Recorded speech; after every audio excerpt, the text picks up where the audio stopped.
climbed up onto these rocks here. So that's the beach I was on, just clambered along. And I'm just above this reef essentially with a load of bladderwrack on it. Probably got some fish in there. It's crystal clear. I will clamber down a bit to get closer to the water. It's a nice pool here. The tide's rising very gradually. It doesn't come in much at all here, so really safe place to fish. Main challenge is going to be crystal clear water. But yeah, I'll clamber down and give it a go. So I've just dropped into the centre of the image there. Hold on, I'll bring it up again. There you go, see my red wormy thing on there, just dropping it down there into a hole in the bladderwrack, letting the drop shot weight stay on the bottom really, and just gently twitching the rod like that, so that the red rubbery lure just vibrates around. And I'll just work along all this bladderwrack, the edge of it, and see if we can tempt anything out that may be hiding in the seaweed, while also trying to avoid getting snagged on the seaweed.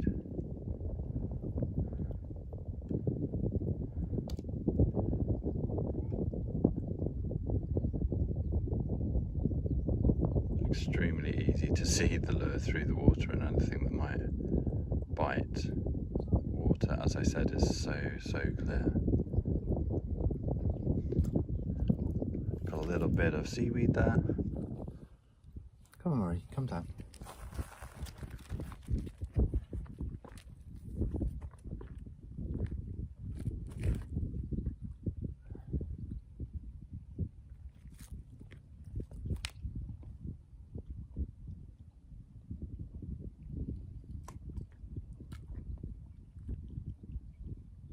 Drop shot, go down to the bottom, and then just, if you're casting at distance with one, just retrieve extremely slowly. It just looks like the small lure is just twitching a little bit above the bottom, coming towards you.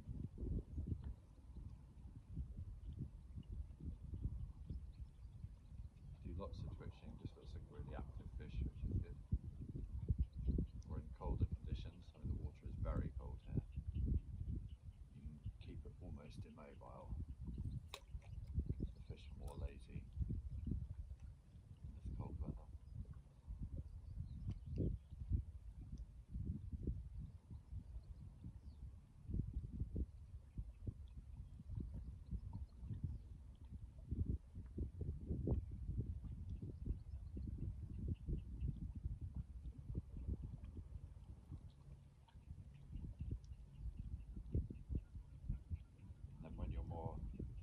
When it's more under your rod tip, you can just do lots of tiny twitches up and down with this. Looks like a fish that's just feeding, twitching about in the water.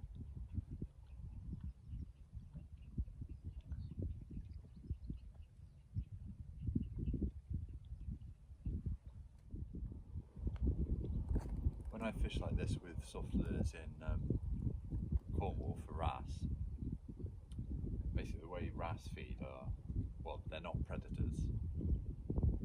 They eat limpets, like you've got all here, and mussels off the rocks. They've got almost like human-like teeth. Basically, they get quite protective of the areas they feed in, so if you run a lure through their territory, they'll get angry and attack that lure, thinking it's a rival fish. That's how you catch wrasse. I actually don't know what predatory or wrasse-like fish you get up here. I'm sure you get wrasse everywhere where there's rocks. So what I'm hoping to do is essentially irritate something like a wrasse into attacking the lure. Just staying in this pool for now, because there's a lot of seaweed here. Just fishing all around the edge of it, trying to draw fish out of cover.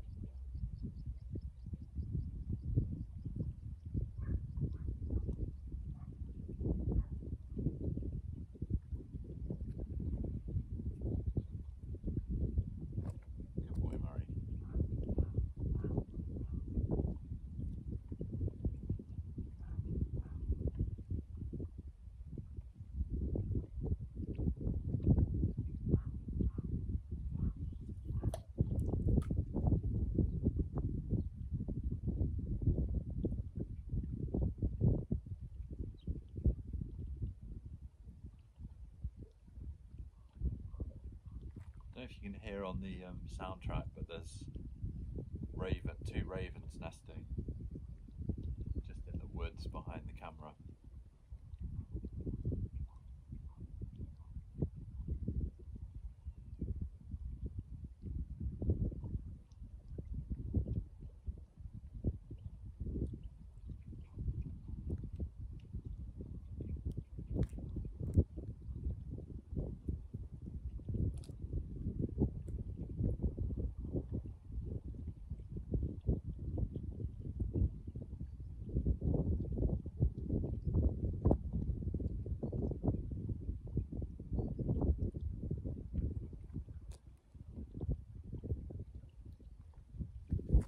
Action on this side. I might just go down the other side of the rocks.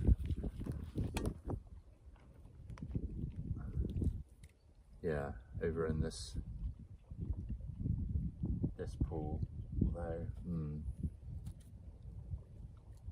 No, I think it might be slightly easier over here. Yeah, I can access the edge of the weed easier there. Cool, I'll just pop over with Murray and give that a go. Right, I've moved to that other side of the rocks now. Just going to be fishing along this side, or in this bladderwrack bed at the edge of it. Alright, Murray, come back.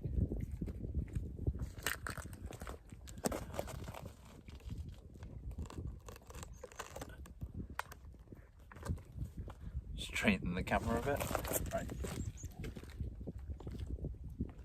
Yeah, same technique, same small drop shot lure.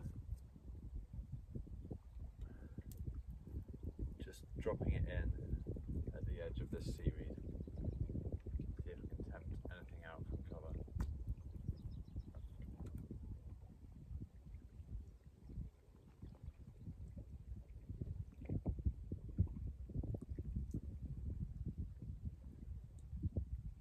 Where having a 6-foot rod is not an advantage. Very good for packing in the camper van, not so good for fishing under the rod tip. Actually, no, that's not too bad. Just got to pull it up before you get tangled in the seaweed.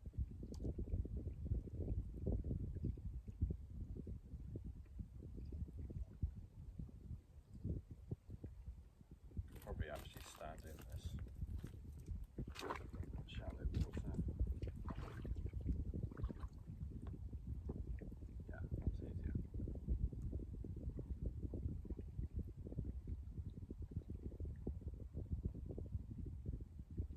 So I'm more used to drop shotting in like the murky water of Bristol harbour side. This is just absolutely crystal clear.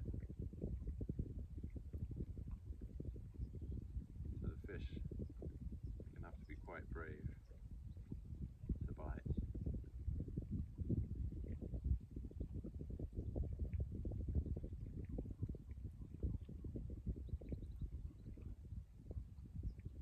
And be in the mood for feeding. On that note, actually, I need to concentrate here because I'm going to slip over otherwise. Murray, move back a bit. I've got to come back in. What's the Soluna calendar say?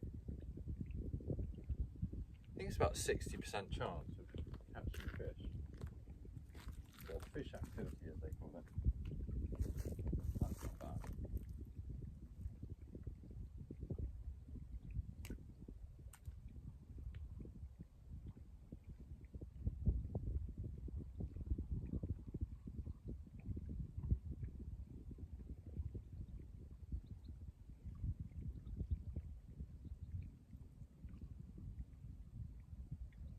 Cast out a bit further. The edge of another seaweed bed.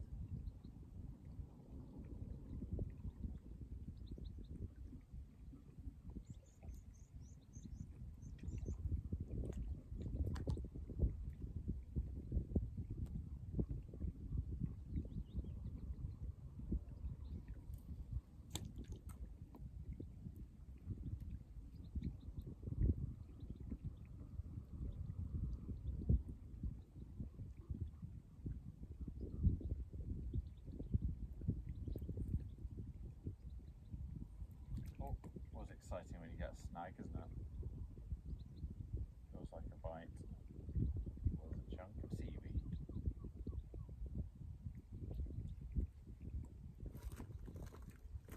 Just keep moving along here.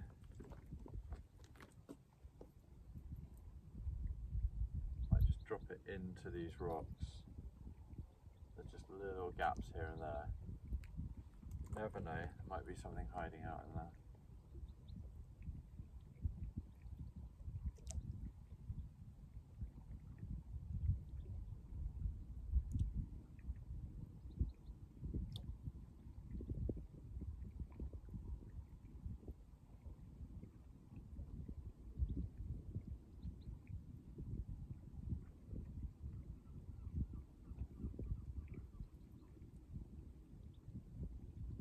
Right down below my feet now. It's like a mini version of place in Falmouth where I've caught wrasse, but the water is much more wavy and churned up there, so I think the fish feel a bit safer.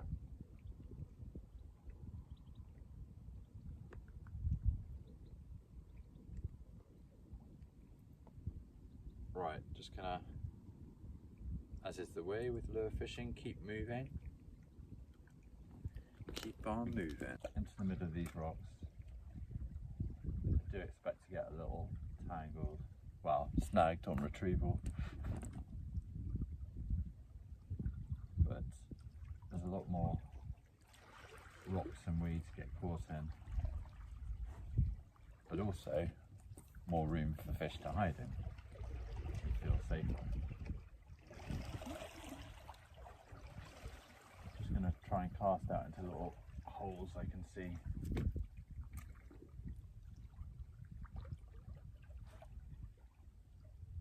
Just retrieve, like I was saying, really slowly. Lots of twitching.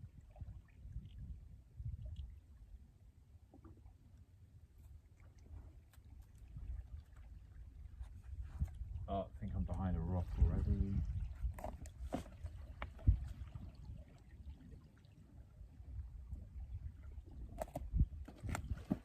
Murray, come this way.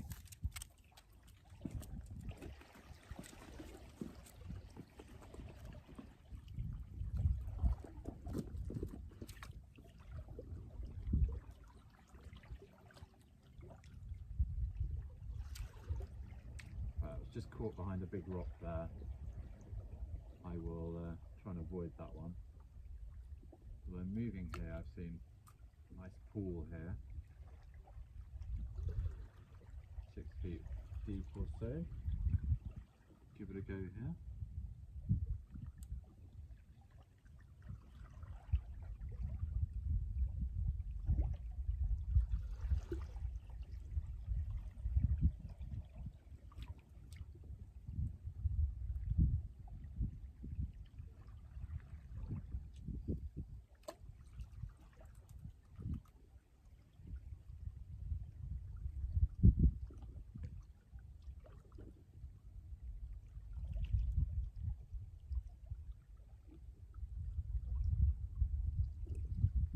Kind of goes without saying, it's extremely beautiful here. Very, very peaceful today. There's almost no wind. Technically it's about 9 or 10 degrees, but with no wind and this sun out, it's just feeling gorgeous. Right, Murray, let's head back up the rocks a little bit.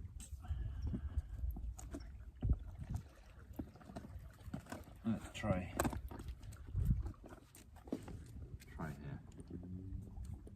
You okay?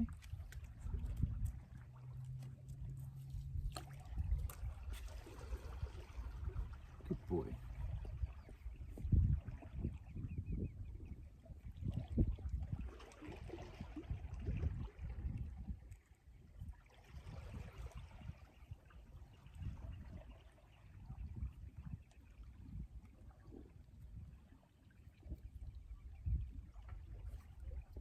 The obvious thought always with lure fishing is, shall I keep changing up the lures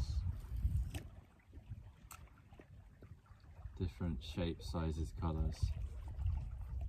That is going through my mind.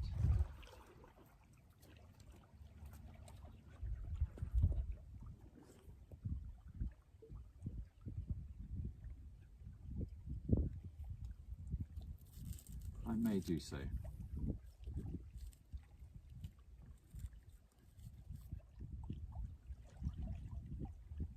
When fishing in the sun, do always keep your doodle watered and yourself.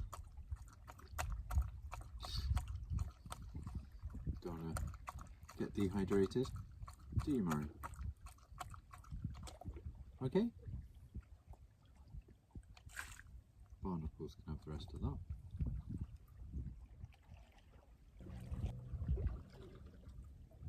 Yeah, so what I was just talking about then is the theory of matching the hatch. You've probably heard of, but basically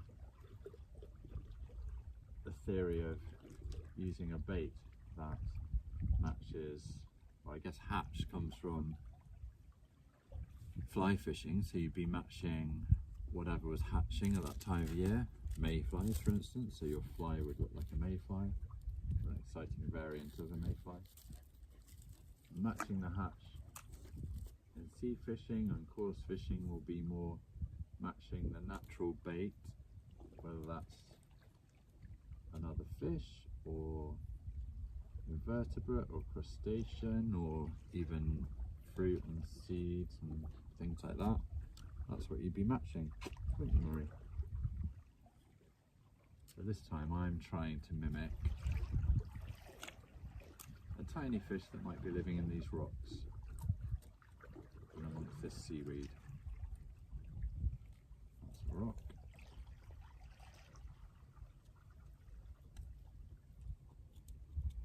I'm tempted to walk more that way on the rocks out to the sea, but tide is currently coming in, and even though it only rises, I think, another metre, that would mean some of my escape route would be covered. I think I'll stay here, so I've got access back over the high rocks here.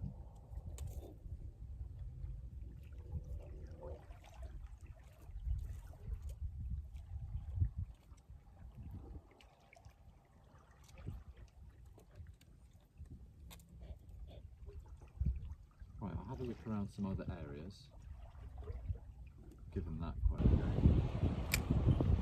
I think it's Etive. It's floating, so we'll just see if there's any little fish that are brave enough to come up to that. It's crystal clear here, so pretty difficult. Murray, come!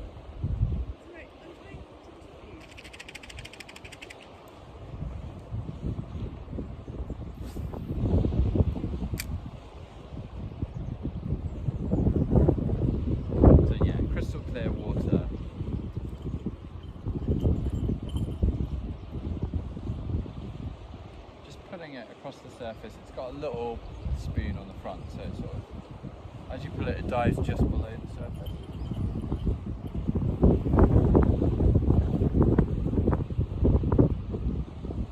Really cute little lure. It's casting into the wind, which is a bit challenging.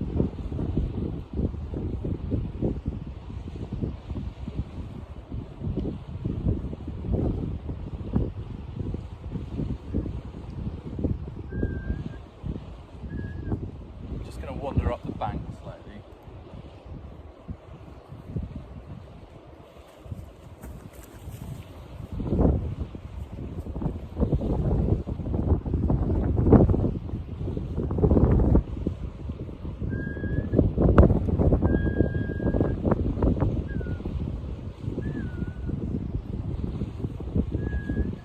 Hurry! Here, your boy.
if I wind quite hard, that lure does go down a bit deeper. So, cast it to the far bank.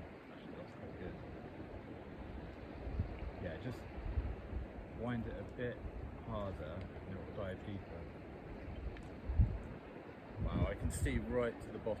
It's about 15 feet deep, as I said. Crystal clear. Beautiful.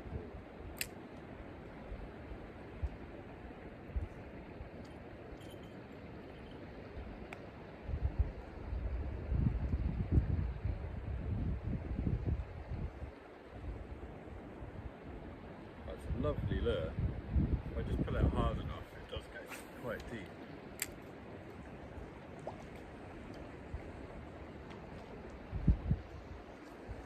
Or in that case, it's popping along the surface. Oh, there we go, it's diving.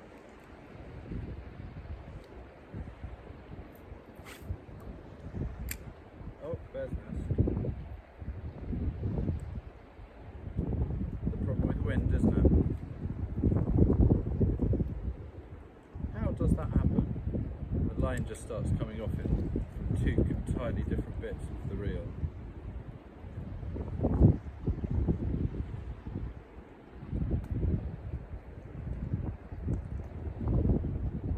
Please tell me in the comments, how do bear's nests happen? Right, putting out the tangle. It's going on forever.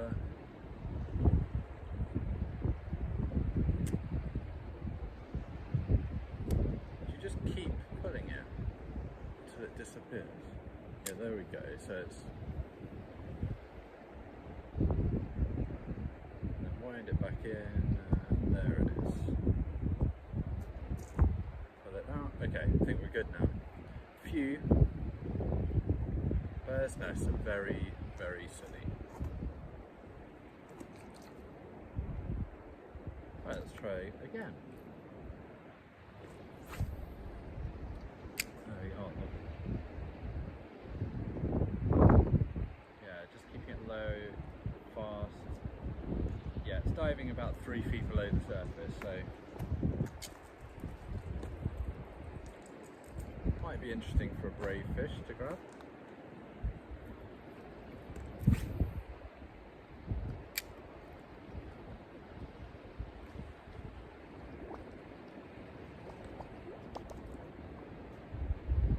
It's definitely acting like a popper then.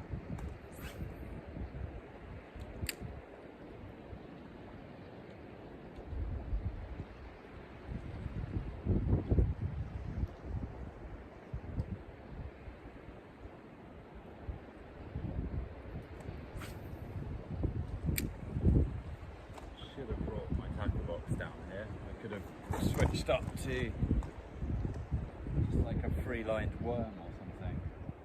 But it's getting quite late. The sun's about to drop behind that mountain over there, so I've only got probably 10 more minutes. This is just opportunistic fishing, not planned. Just saw a gorgeous river. Better give it a go. On that note,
Murray, come round. Murray, come. You've not caught a poodle. Okay. Right, so what I probably should do is stick a plummet on there and actually see how deep it is. The other thing I could probably do, and I could probably reach with, is some balls of ground bait. So I'll mix up some dark ground bait in a sec. Now I know how far I can cast. First things first, I'll get the depth. Literally no idea how deep it is out there. Oh, having said that, I've got a worm on, so I don't really want to waste that.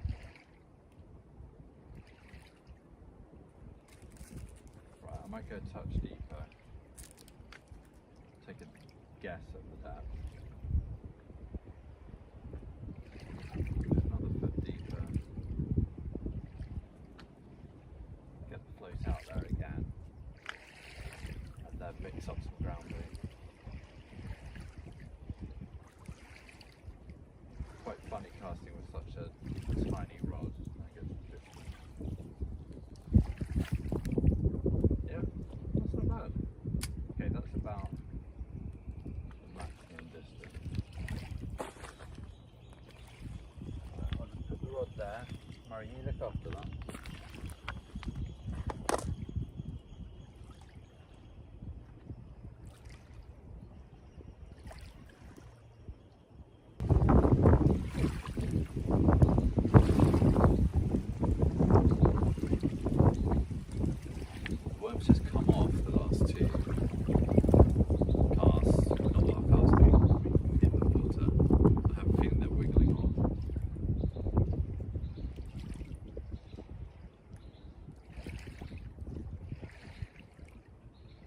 Something's eating them, but I haven't registered a bite on the float.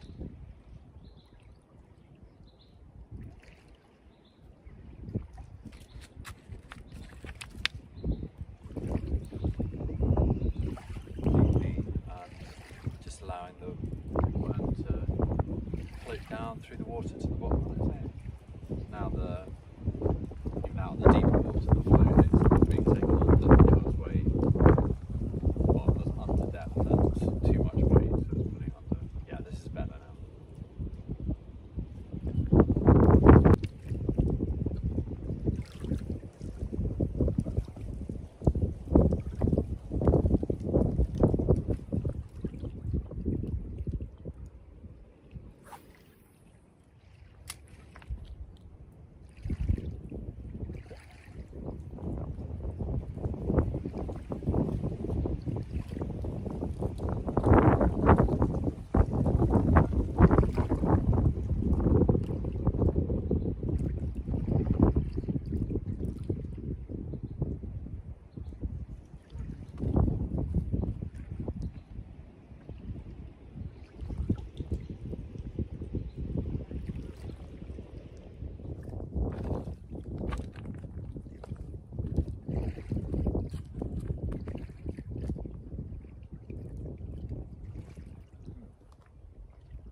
Over depth.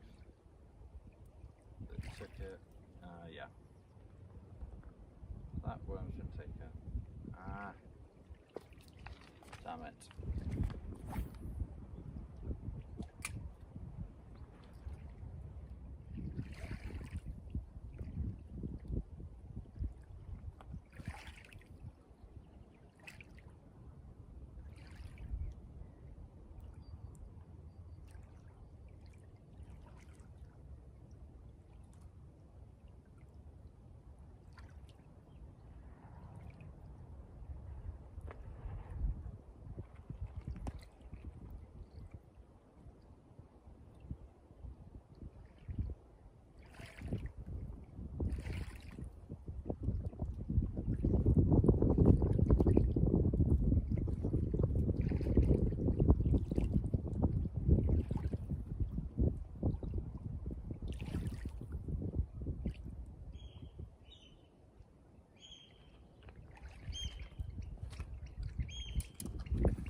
or so.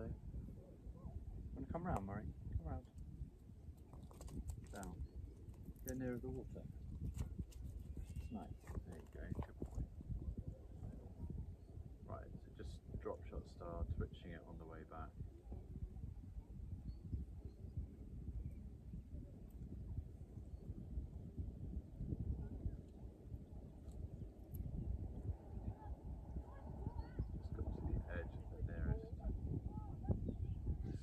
Bed, and then getting caught in it a bit, inevitably. Hopefully I haven't lost the hook there. Oh, that didn't sound good, did it? If that's gone, I know. No, it's still there. Could have been worse. This is pretty strong line.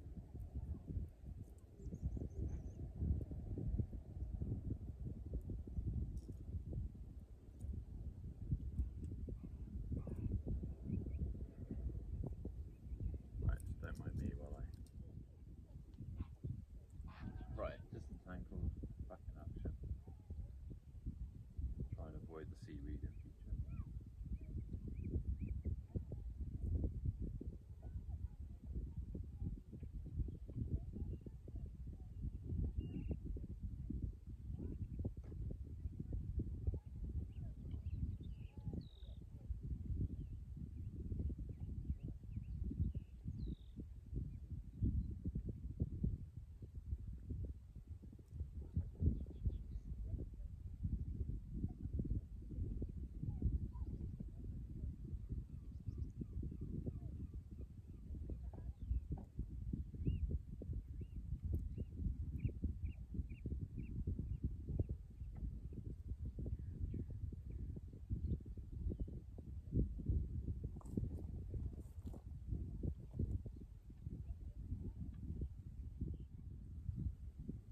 I might shift to something with a bit more range on it, so not drop shotting, but more of a spinner, so I can get it out some distance and just drag it back in. Let's have a look, let's see what I've got.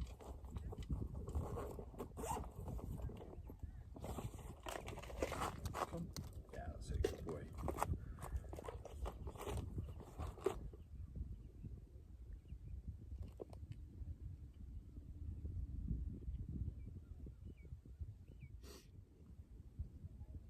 Okay, not sure if you can see that. It's a very immature lure, courtesy of my mate Dave, thank you very much, with a bait shield added. Test cast number 1.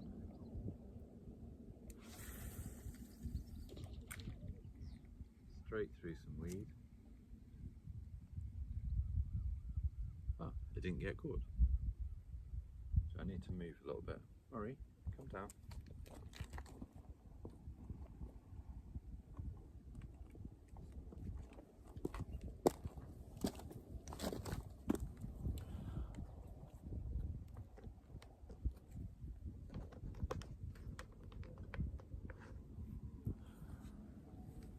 Thank you, good boy.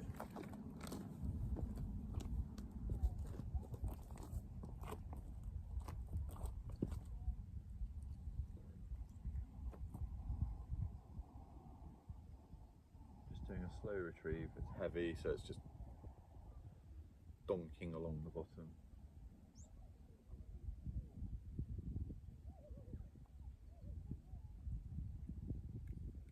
Just going to use it in close to see what it's doing.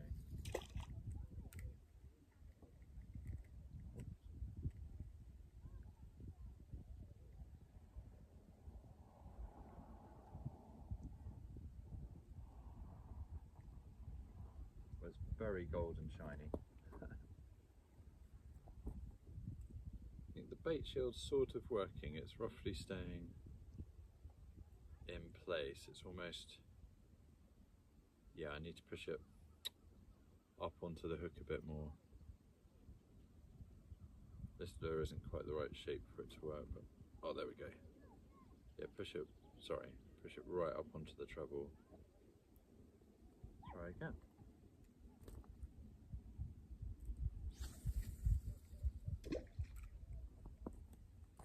down, Murray. Come. Good boy.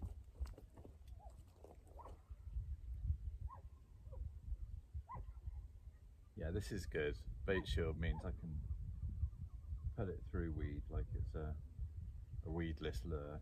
Or, you know, those lures with the hook that goes back up into the lure. Hopefully with no fear. I mean, I could probably still get stuck behind a rock, but I'm not going to get stuck going through weed.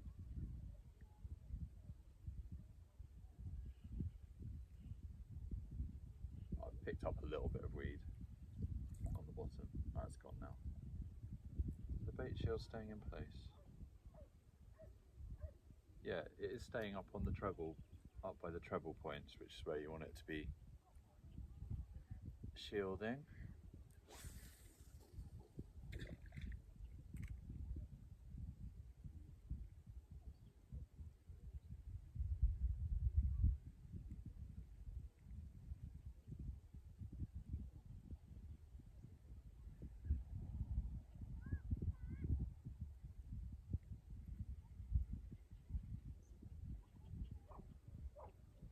What if anyone's ever caught anything with this lure? Very, very silly. It doesn't really spin or anything. But the bait shield's come off slightly. I think I'm going to try a different lure.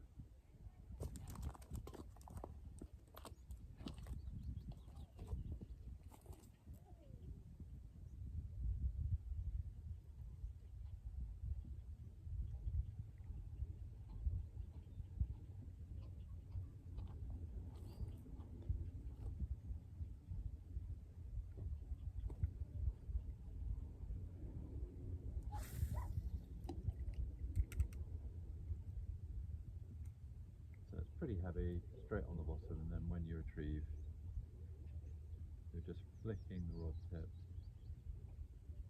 so it's bouncing along the bottom towards you.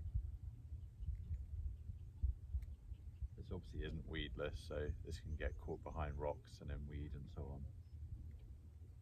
But I've got a really strong braid on here, at least 20 pounds, so we'll probably bend the hook rather than snap the line.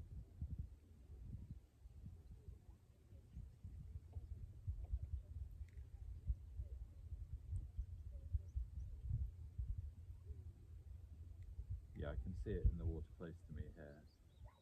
Just looks like a little fish feeding along the bottom. Feeding, jumping, feeding, moving along. You can get a bit of distance on this lure as well, so I'll cast it out a bit further. Try and get it out to that little mini island. Halfway.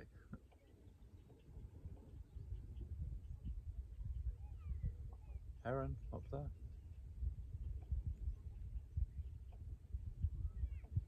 There's actually a heronry in the fir trees behind here.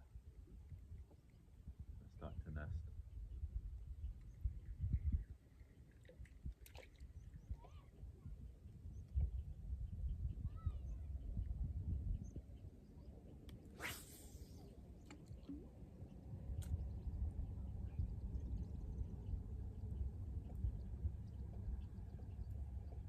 Yeah, so just keep jigging it on retrieval. I'm just taking it through a shoal of fish that are roughly the size of my lure, so you could argue I am matching the catch. No, the hatch.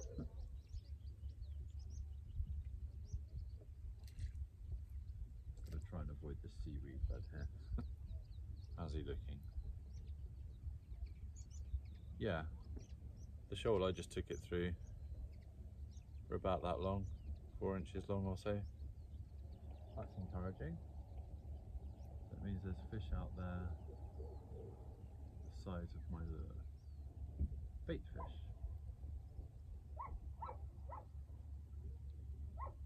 Film some of this because it looks so gorgeous. There's a shoal of tiny bait fish there. They're really long and thin. I wonder if they're baby garfish or Sand eels, about 50 of them. Yeah, just super lush. So that's where I was just fishing, off that side. I could just give it a go along this side. I couldn't access it before. Yeah, I might do that. Just jump the Ned rig along the edge of the rocks and weeds here.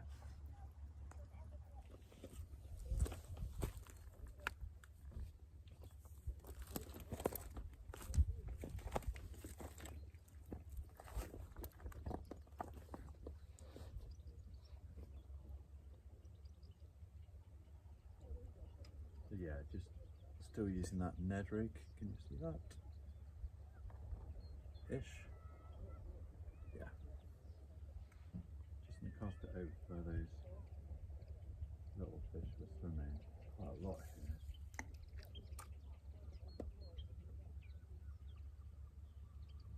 They're high up in the water though. My Ned rig's right down on the bottom.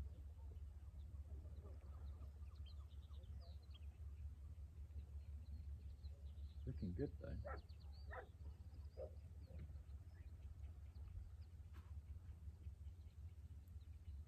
With water this crystal clear, I'm just on the lookout all the time for any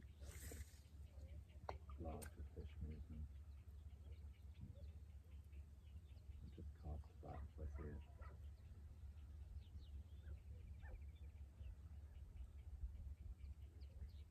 Just hopping the rig past the edge of any seaweed in case there's anything hidden in that. Just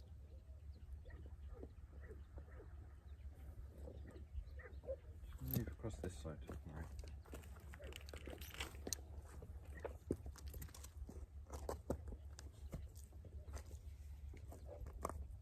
That's better. God, I could probably put a net in and just catch these. I'm trying to figure out what they are. I think they're sand eels. Do they fish? Do they swim high up in the water? Don't know.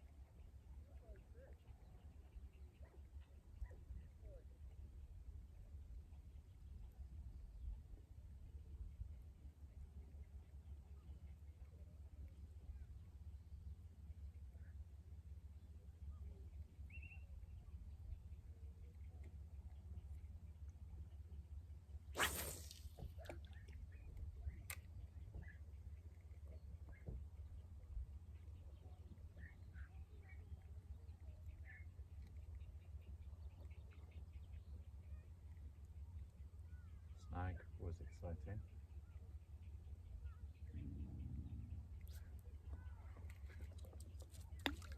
Love snag. Murray, look, face this way, come round. You don't own this beach. You can't be growling at people.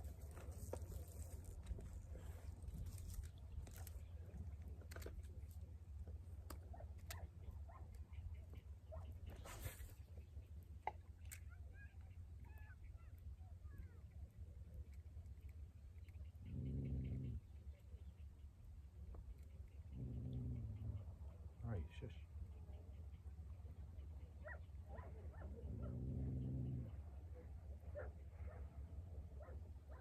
I think what my lure's done is scare off those bait fish.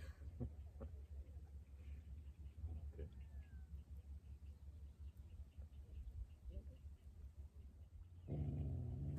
Same thing I was doing at the last place.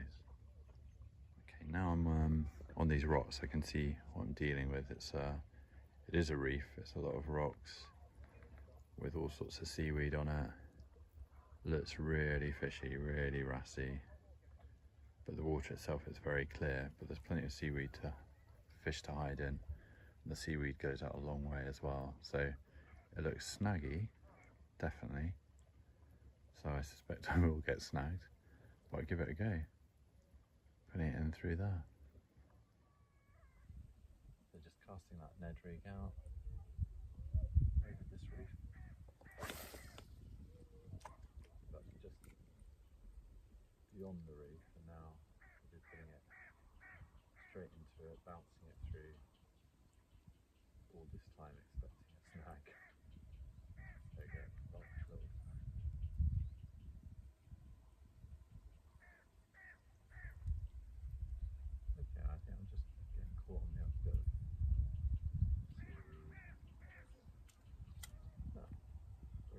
fun.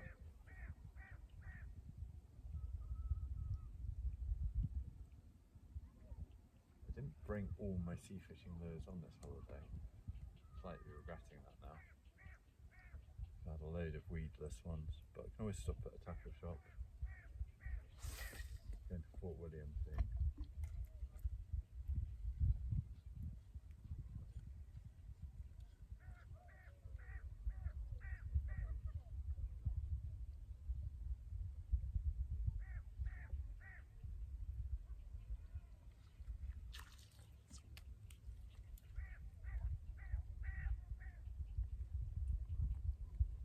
Let's stick a slightly different lure on it.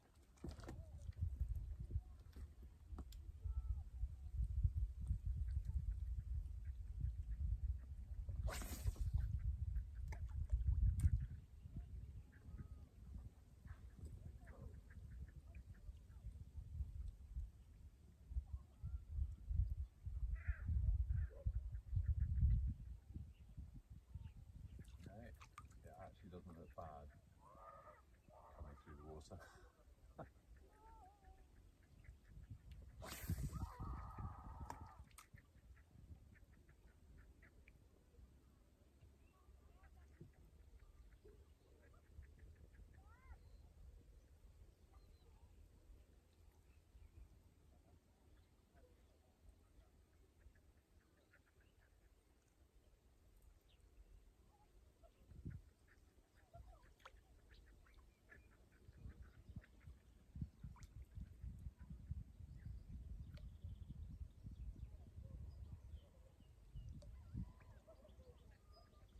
Looks like an earthworm in the sea.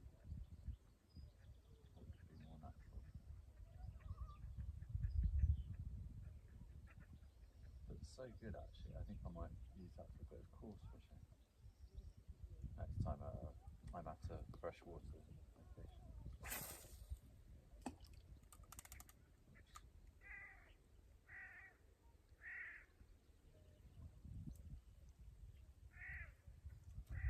I may think it looks good, but the fish think it looks good.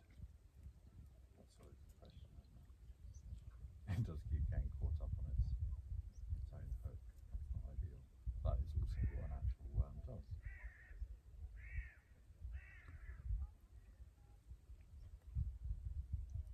It's fantastic, basically. As much coverage as possible.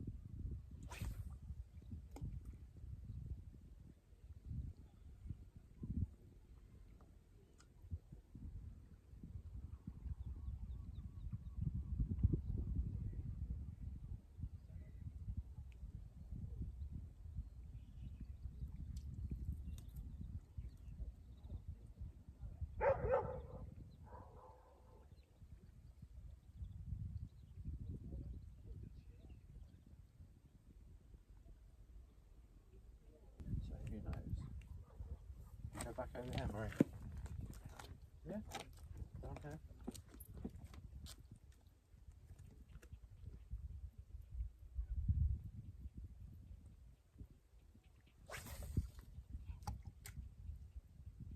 Come on, fishies.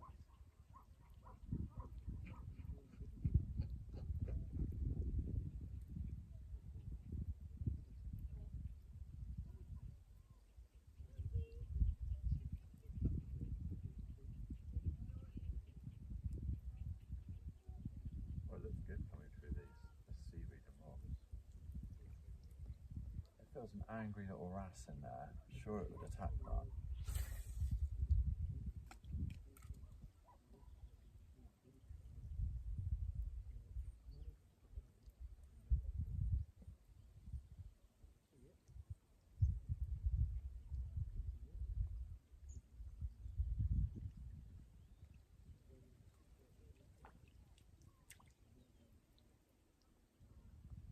Do you like fishing then, Traigh? Very simple.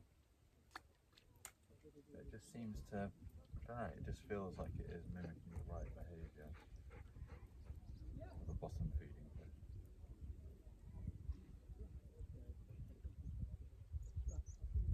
And you don't need to let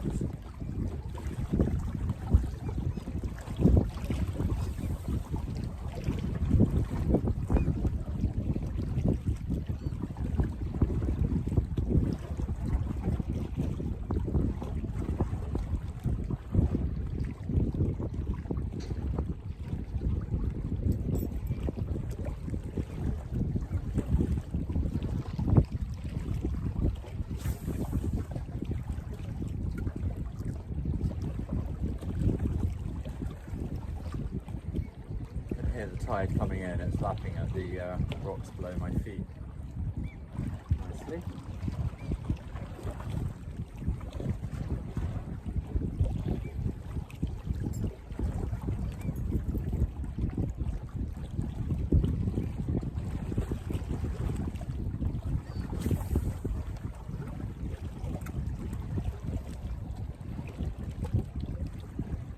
Clamber down to those rocks, but I think probably in about 20 minutes they'll be underwater, so it's not really worth it.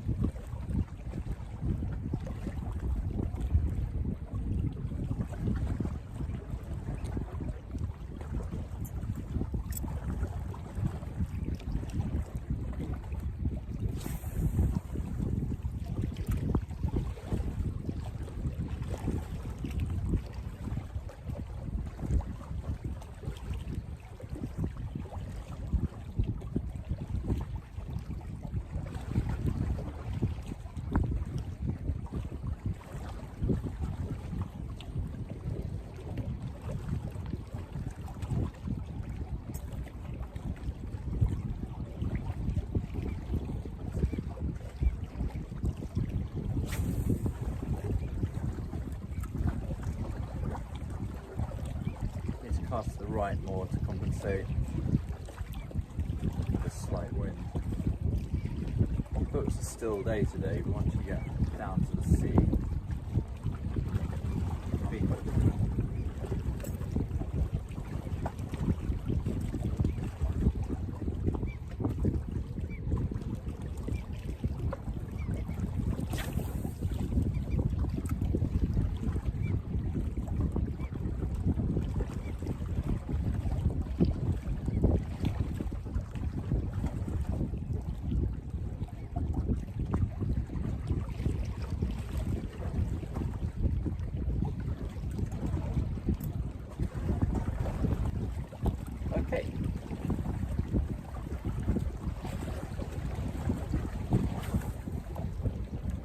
Now it costs about 3/4 the distance of that 20 gram Toby. This probably only weighs 12 grams or something.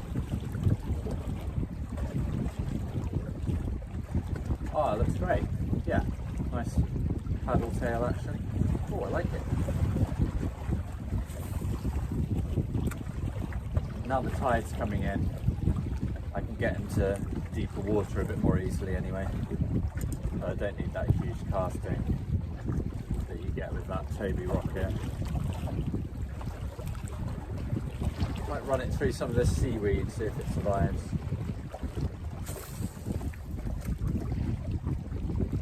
Should do. With lures I always fish with really heavy braid, so I can straighten the hook if need be. And you get the lure back rather than snapping off if you're using light line.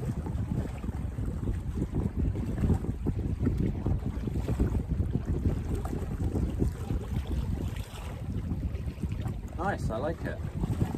I'm just keeping an eye behind the camera on the bay that is filling up. There's a huge amount of seaweed in there. I'm guessing it probably won't be fun to fish. I think I'm going to carry on the promontory for now, just to get easier access to the deep water.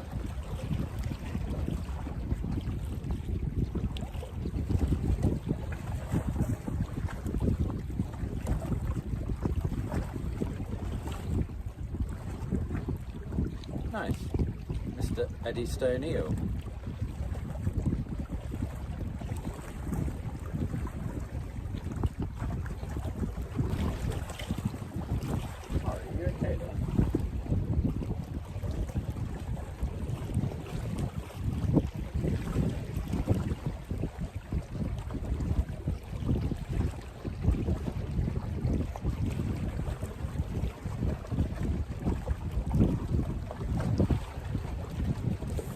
I think this soft plastic Eddie Stone Eel would be amazing in a spot I know in Falmouth where I've caught some 4-pound wrasse.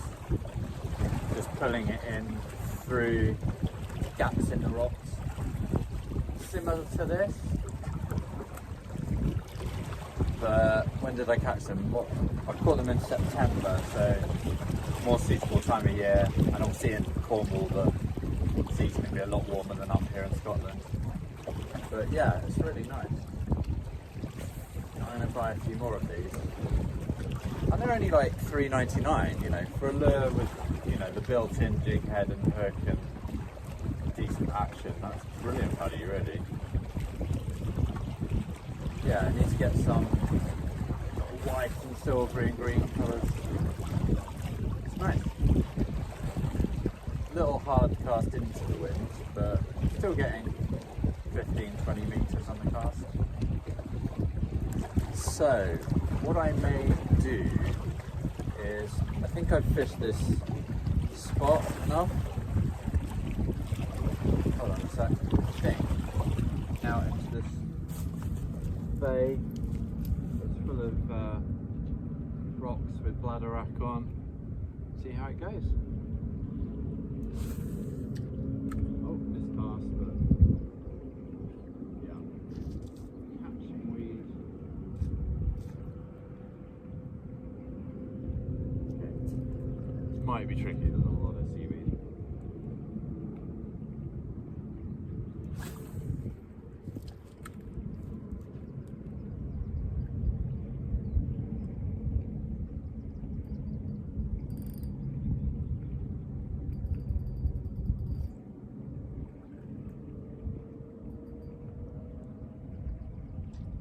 I think it might be unfishable, there's so much seaweed in here. Yeah, I'm just getting caught on... Oh god, I hope I don't lose the lure now. No, I think it's pulling through, but it's... Well, I'll show you what mighty be so.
Oh, incredible cast.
Right, I'm just going to have a go off the rocks here. Found very, very barnacly rocks that I might be able to cast off of. This lure is probably about 25 or 30 grams. Let's see if I can get it out there.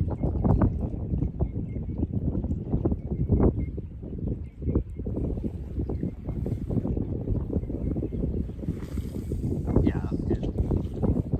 That's whether it will get caught on some rocks immediately.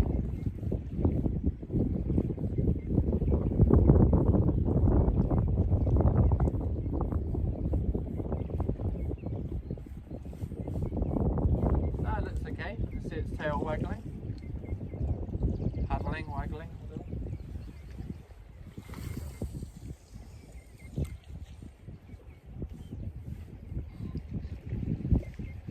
I think the water's too shallow for fish like pollock, but I don't know actually what it's doing out there. We'll see. I'll just give it half an hour or so. You never know, when it comes into the rocks here over the seaweed, there may be wrasse here.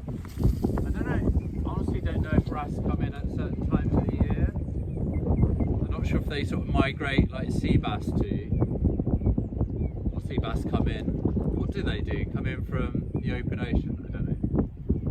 What does sea bass do and why do they appear in our waters when it's warmer? I guess they're down in warmer seas, aren't they, in the winter?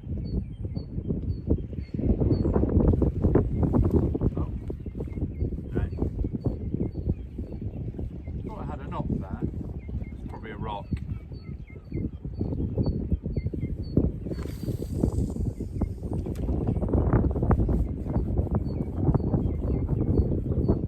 Just a steady retrieve with these paddle tails. I don't want it to drop all the way to the bottom because I'll probably get caught on some rocks.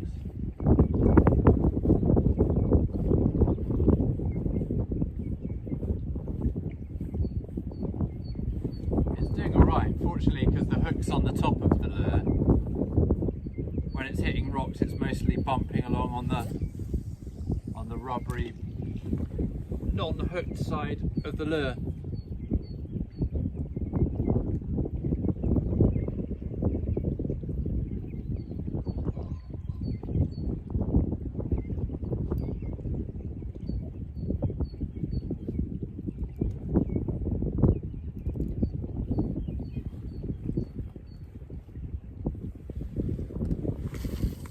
Kind of fan casting across this bit of the bay, trying to cover as many areas as possible.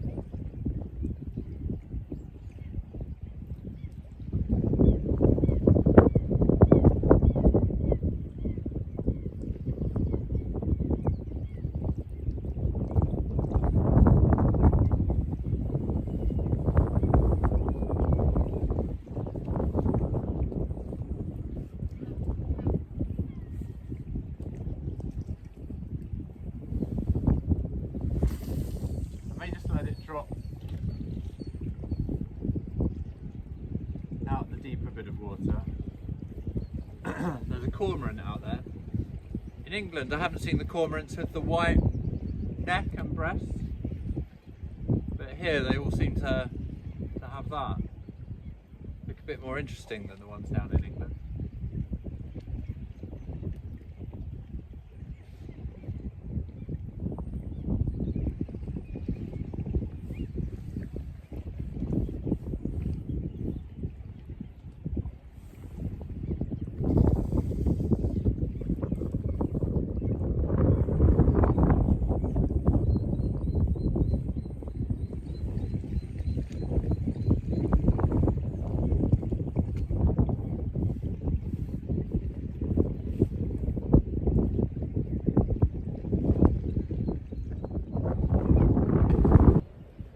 Cast out into the bay.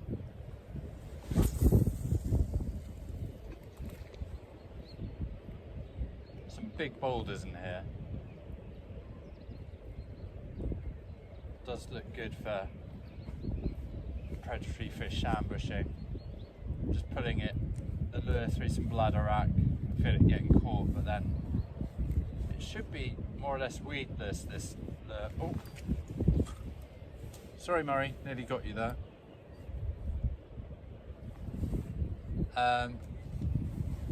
That was a very bite feeling snag there, if you know what I mean.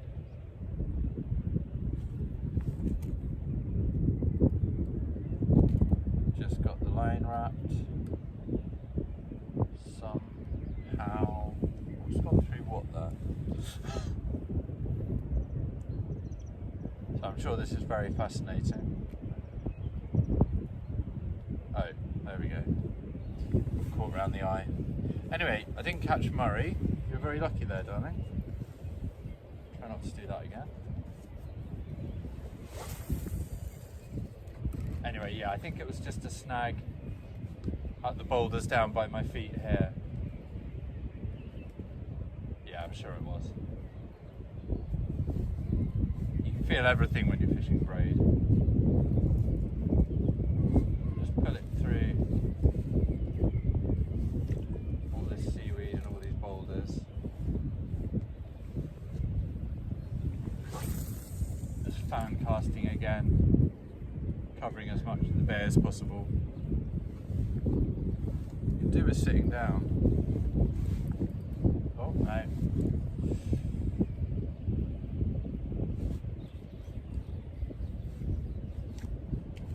Feels really rassy as well.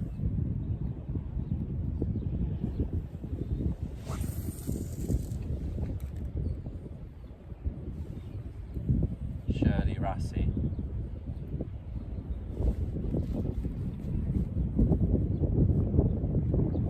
Apologies for the sound of the wind on the mic.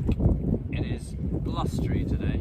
I mean, it could be a lot worse in Scotland, but a little bit windy. Haven't seen any otters yet. That building in the background with the red roof is a little tea room. I need to pop there in a bit and pay for the parking. You're allowed to park your car or your camper van overnight here, which is very handy. That's what we're doing.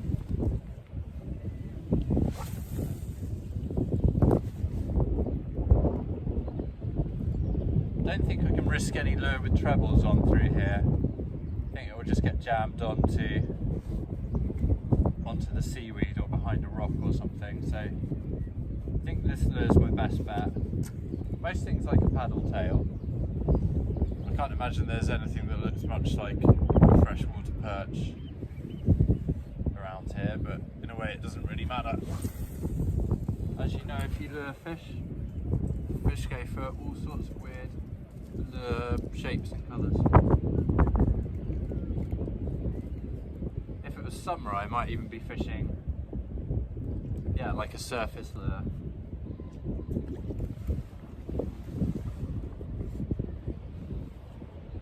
Try and get out into as deep water as possible. It isn't deep here, it's low tide, so I think the deepest I'm getting is about 4 feet. Just looking at the rocks here.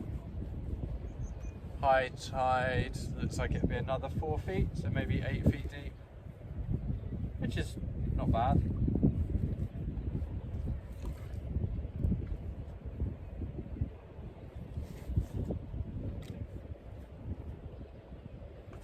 Actually, probably at high tide you could also do a little bit of drop shotting with really little lures here amongst the rocks and seaweed. If I'm here tomorrow long enough, I might give that a go. If it's yeah, I have to check when high tide is. I think it's 10 AM. I don't know if we're moving on. We may be moving on, so this might be my only chance.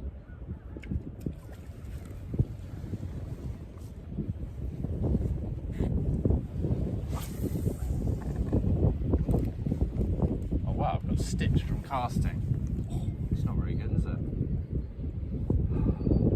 Deep breath. Well, some of these seaweed snags just feel like a little knock. Yeah, that one did. No. Yeah, seaweed. Oh no. I think I've finally got a holder. Right, I've got a very strong line on, so technically should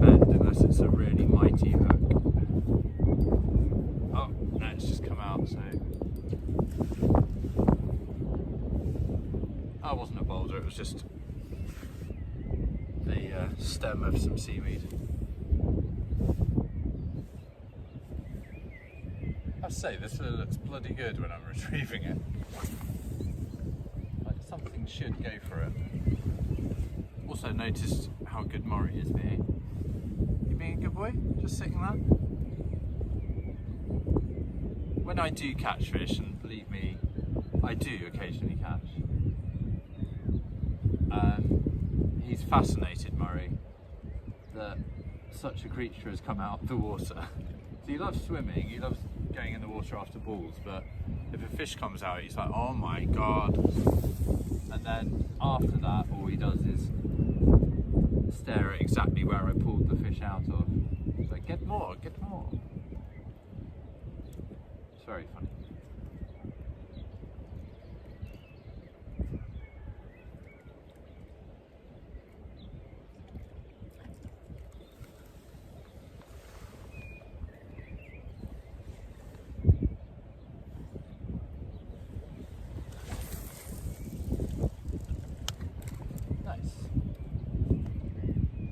About 30 or 40 metres on these casts. A tiny 6-foot rod, travel rod. Essentially a bit of like a spinning rod, really. Having said that, I have float fished with this.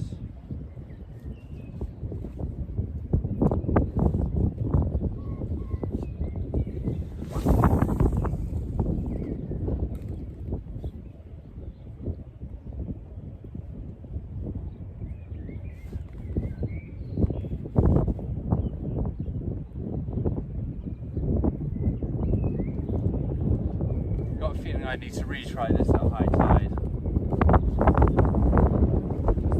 The features and the weed. Hold on. Let me come over without falling over.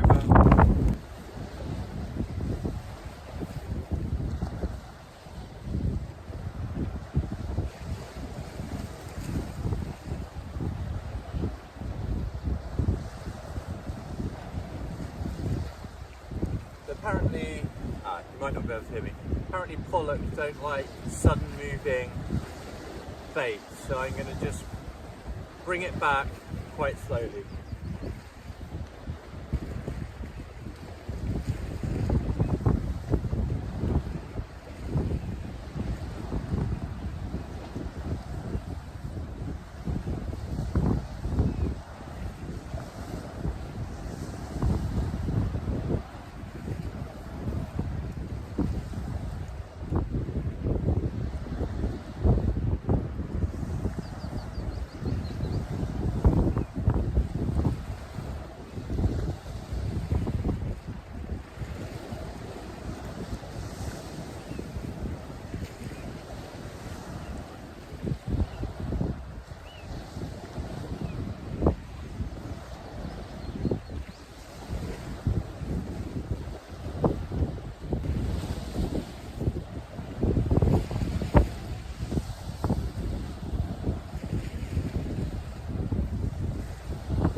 Sandy are staying on well.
just a lot more cover for fish here to ambush sand eels and so on.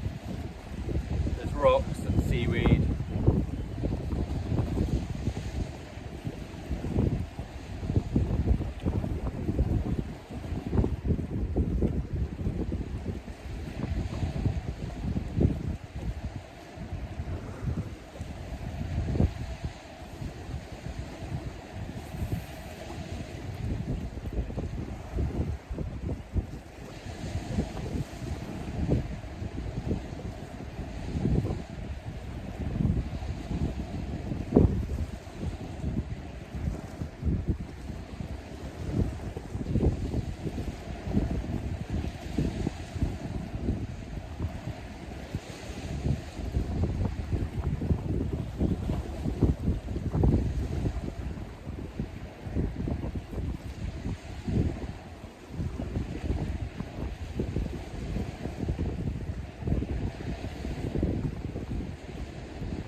Deadly bit of wild rose here or something that makes me want to it's trying to make me lean over the edge to disentangle my line, but it would be pretty bad if I toppled off there, so I'll see what I can retrieve just by pulling.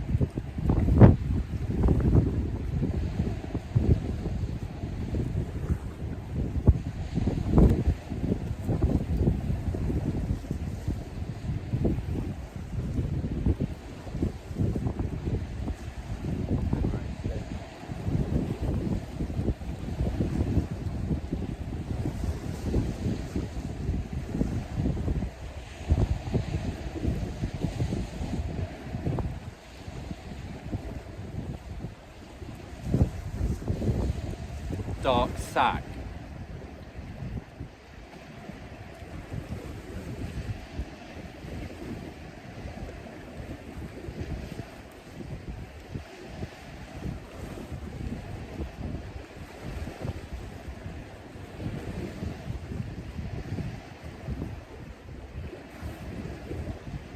Well, the water is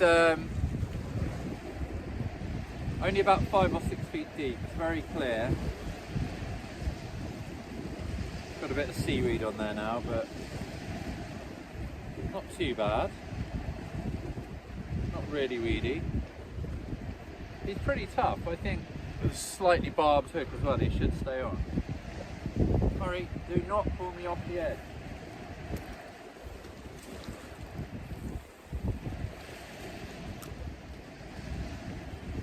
I'll try this on the other side of the rocks as well.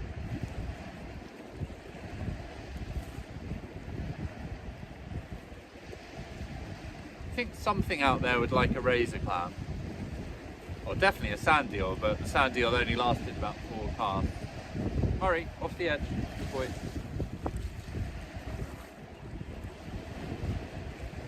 Yeah, I'll try the other side.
confidence to cast it far without a real dead bait flying off.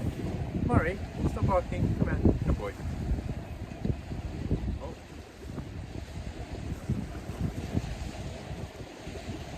Oh, snag.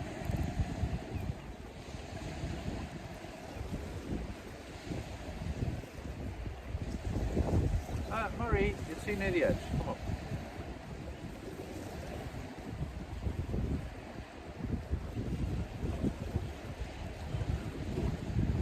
I might just bounce this around in the rocks down here actually. Looks like a decent spot to the fish to be hiding in. It's just getting to sunset.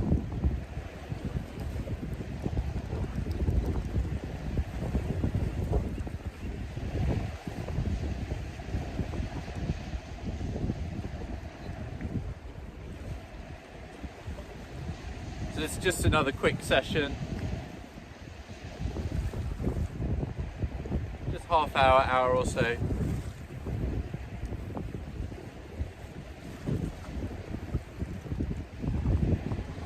Like a hole to drop it down into. There we go.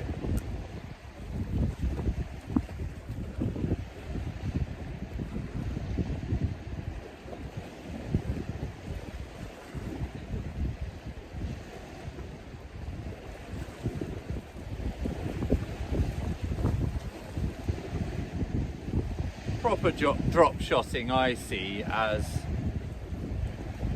pretty much having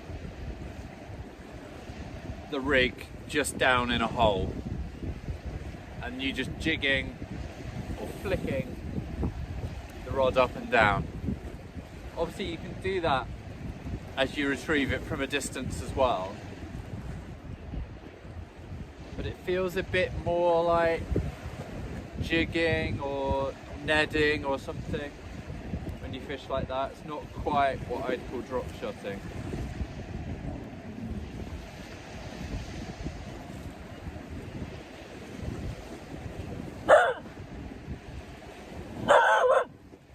What's wrong, Murray? It's okay. You go.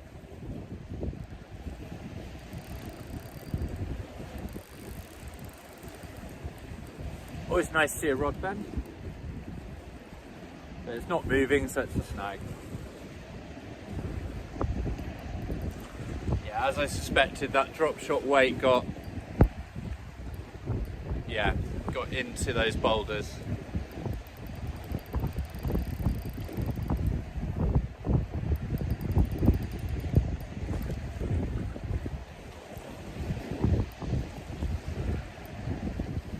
Okay, I think I'm going to snap off here.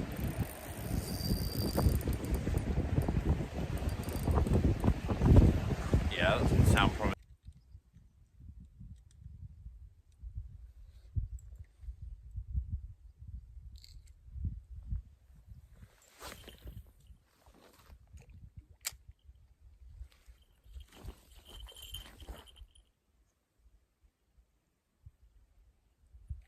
Weed on the first cast.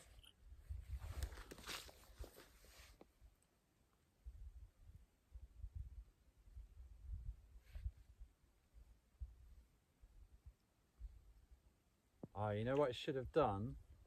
I've got some bait shields. I should have brought those, and they're back in the van. That would have stopped this weed getting caught around the treble. Damn it. Never mind. I'll just try and find gaps in between the weed. It's really grass, actually.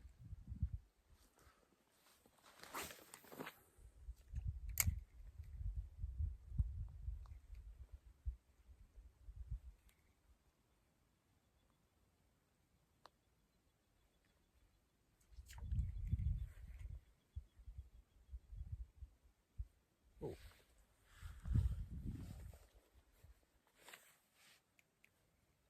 Very peaceful now. The wind has completely dropped and the rain has gone.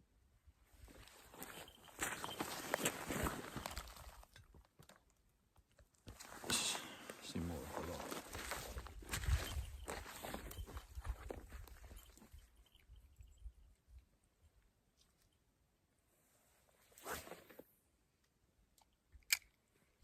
quite a bit of distance on a Mepsaglia one.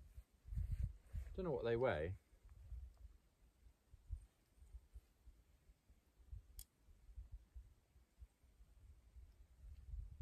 Oh wow, it's gone silent. Ah, there's a osprey just going overhead. Damn, not on camera, but behind the camera. Oh, big. Osprey or a sea eagle. Well, he didn't stop off here, so that's not a good sign, is that?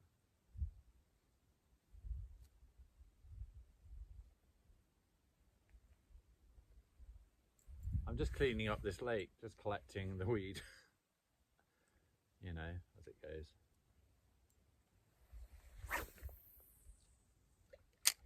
Nice. Actually, now the wind's dropped, I'm getting some distance on these casts. Need to find a patch with no weed on in.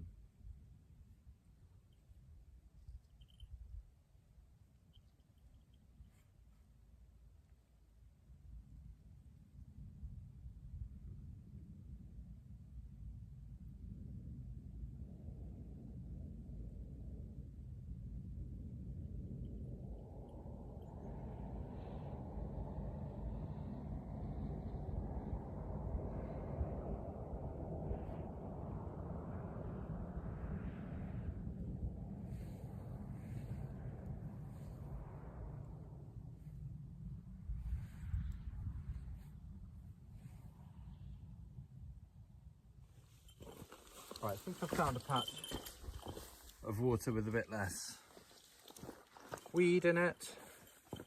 Sorry about the camera angle, I'm balanced. Camera tripod's balanced on a very low boulder. Yeah, let's just try out there.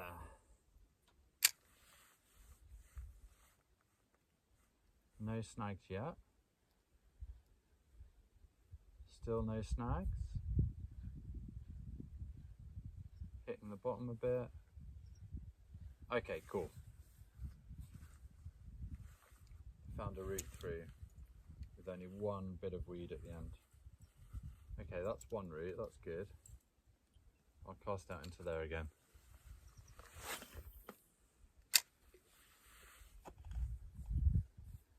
Bit slower.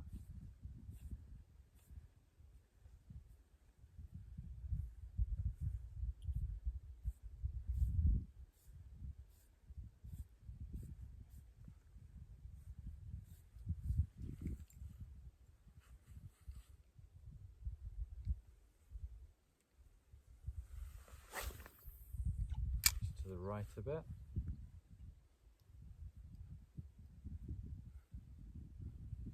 Ah, bit of weed there.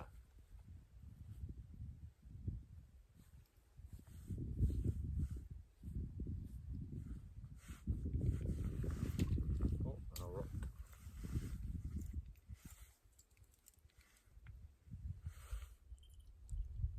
Just moved along the shore again. Looks like no weed here as well, but I'll give it a go. Might be hiding below the surface.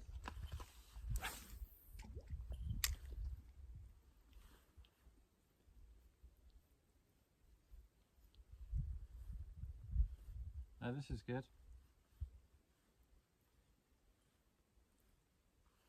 Water might be a touch deeper at this end of the loch.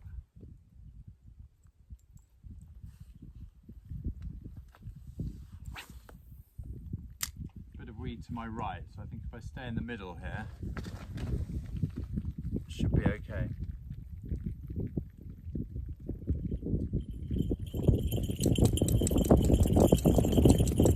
Yeah, that's right, Murray. Rain.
Oh, by the way, just to make it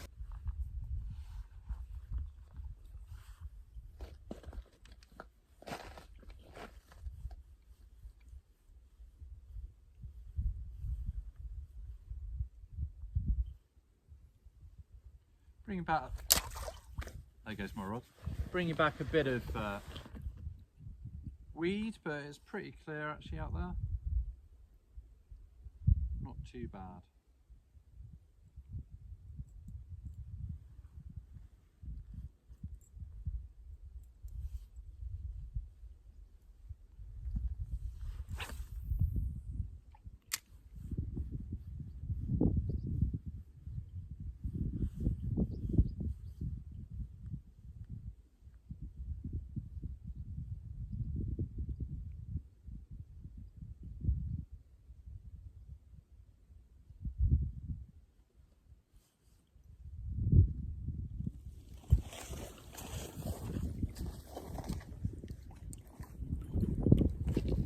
Just moved again, keep moving whether you're fly fishing or lure fishing. The fish won't come to you. Well, it's highly unlikely they will. Slightly deeper at the edges here, so I'm just going to cast along the bank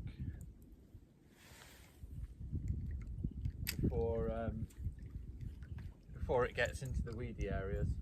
Oh, actually, immediately got tangled on something there.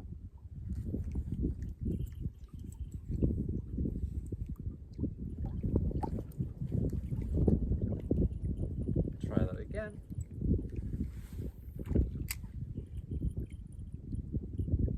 See if it's clear. Weed. It is, but it's not clear of a few branches and things, so might stick with trying to find a route through. Just going to cast short of the weed here. Just draw it back slowly. A few feet of water here.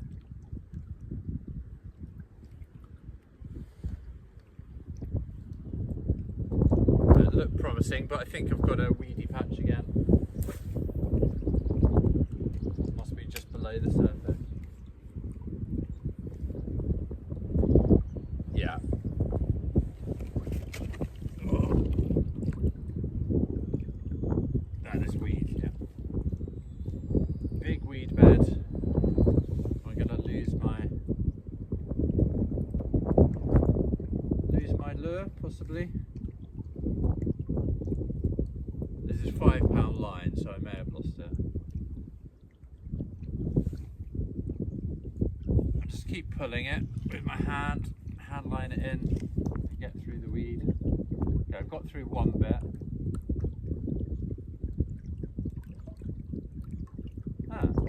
Might be alright.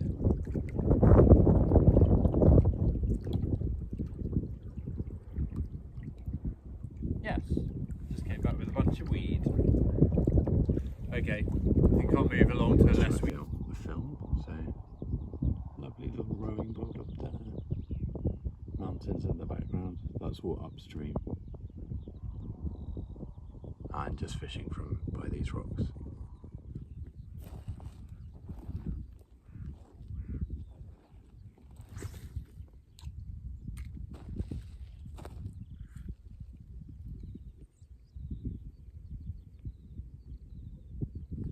Well, looks good underwater. Also very good at collecting seaweed. These Mepps Avglia ones are incredibly light. I've got thick braid on, so this is not going to cast very far. Try my best.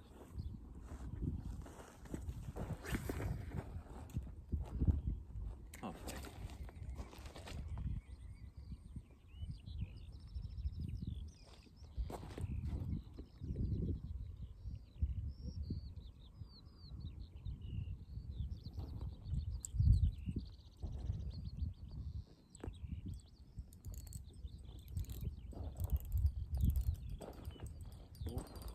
Exciting.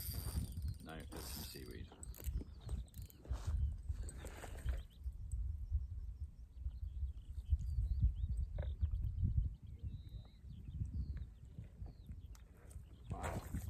stuck to that ladder rack.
Some seaweed.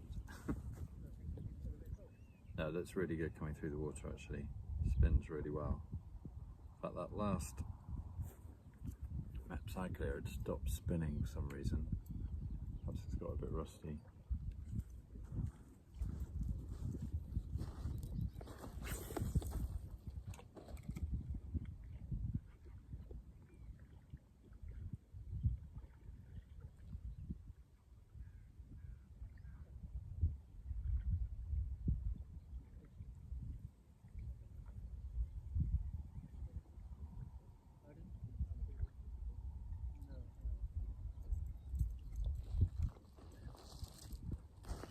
Just standing on a very seaweedy rock that might get cut off soon. The tide is slowly moving in, but it does give me access to this deeper water out here, about 10 feet or so. Back here, just have to keep an eye on if that bit of sand disappears. Alright, come out.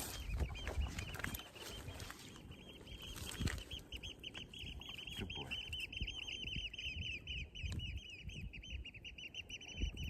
Apologies if you're seeing a video of my dog's arse. I have limited control over him.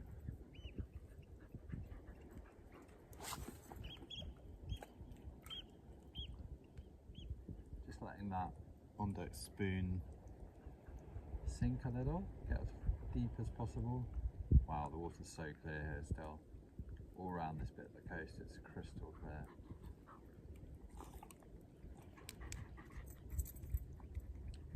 And just steadily retrieving that spoon. Just taking it through a few little, not through, past a few patches of, Murray, in the way of the camera, darling. Good boy. Patches of seaweed. See if there's any fish hiding in there. Might fancy a bite of that lure.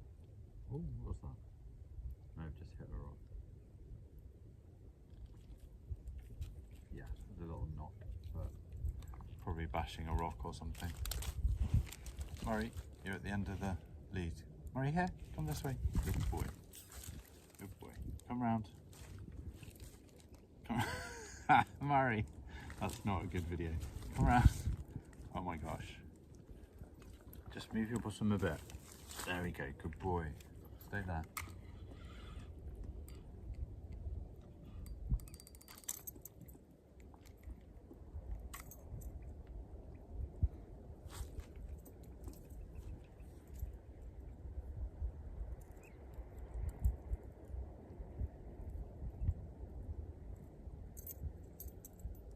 Probably got about 5 minutes before I'm cut off, so a couple more casts. Keep watching because you may see me get stranded on a rock.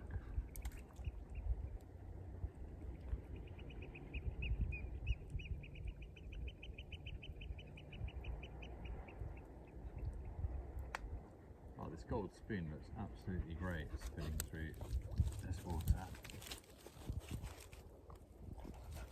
Yeah, I know, Murray. I think Murray senses the sea's coming in and we need to go back. Ow, Maury, okay, hold on a sec. Just one more cast.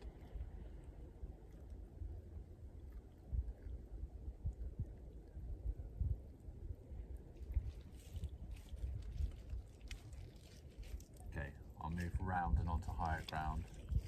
Very sensible, Murray. Very sensible. Just spotted a heron.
Hi.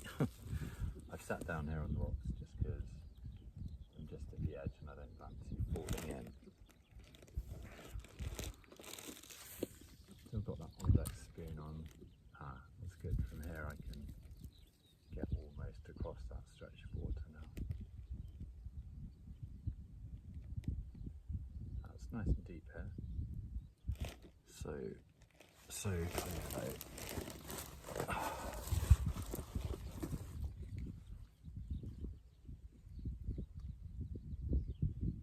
I mean, if anything was going to take, I would see the fish come out and take the. Not going to be a surprise. Yeah, so it's still that on deck's number 5. That's right. I get out of the way of the camera a bit more. There's an easy way to do that. Turn the camera.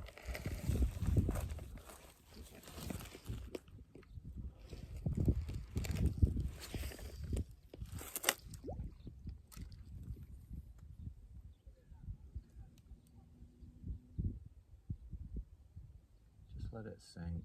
Try and get down to half depth or even 3/4.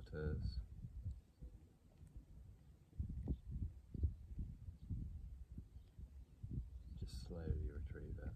For a little reel, this has got quite a fast retrieval rate. I have got a bit of seaweed again. Joys of sea fishing.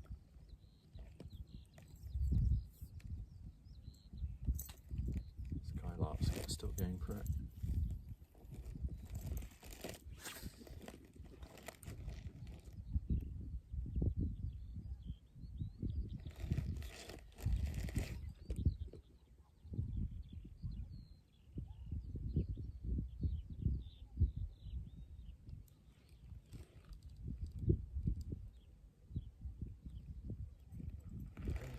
Close to the edge of the seaweed when I retrieve as possible, a bit like fishing, I guess, a river or a canal with a lure.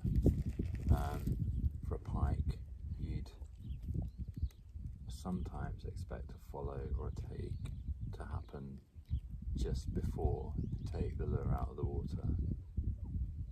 Don't know why, it just happens that way sometimes.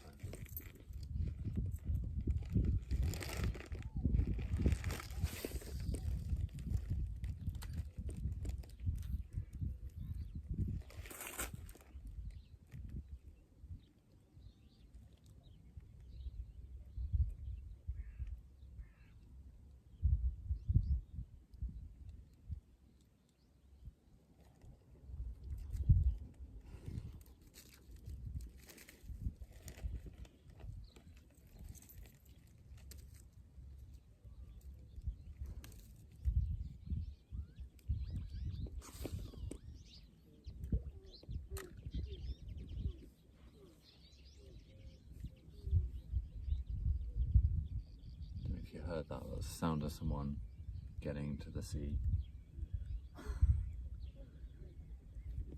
It is rather cold here.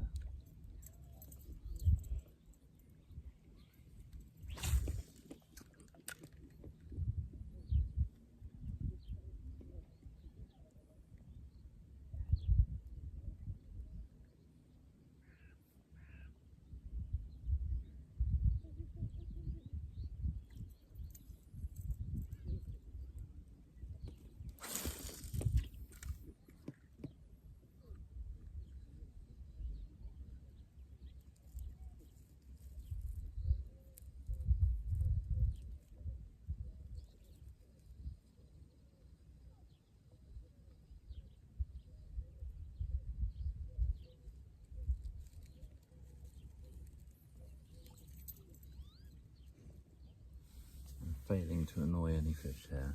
I haven't annoyed any wrasse, if there's any hiding in the seaweed, into taking the lure.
Funny little lure this.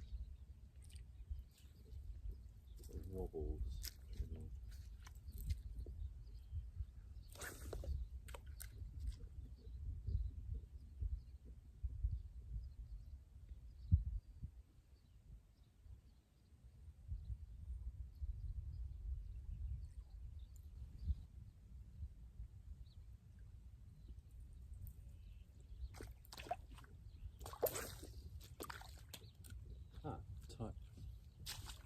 The tide is coming in.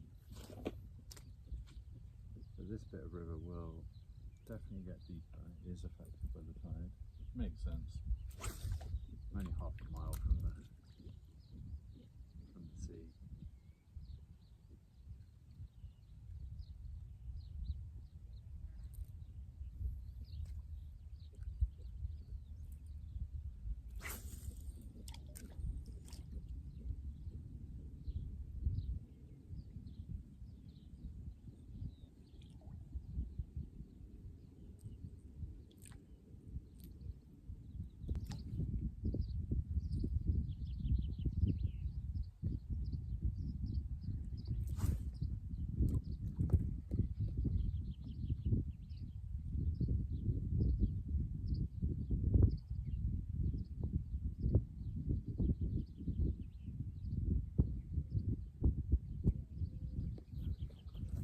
funk bug lure has a rattle inside it, some sort of little ball bearing, so as it goes through the water it's sending out vibrations which would probably imitate a dying fish or something like that.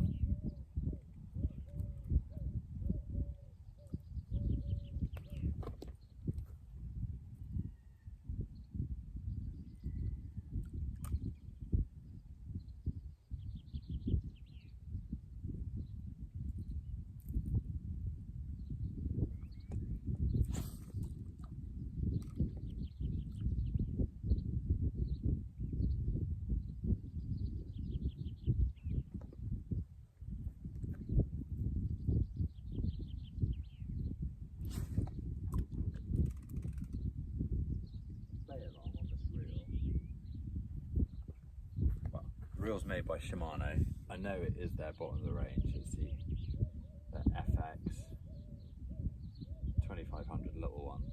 The bail arm never flips, well, rarely flips over properly. It's a shame. I feel like a good reel company, all their reels should be good. But I suppose when they cost 20 quid, compared to, I don't know what the top of the range would be, several £100, then I suppose you miss out on bail arm properly working.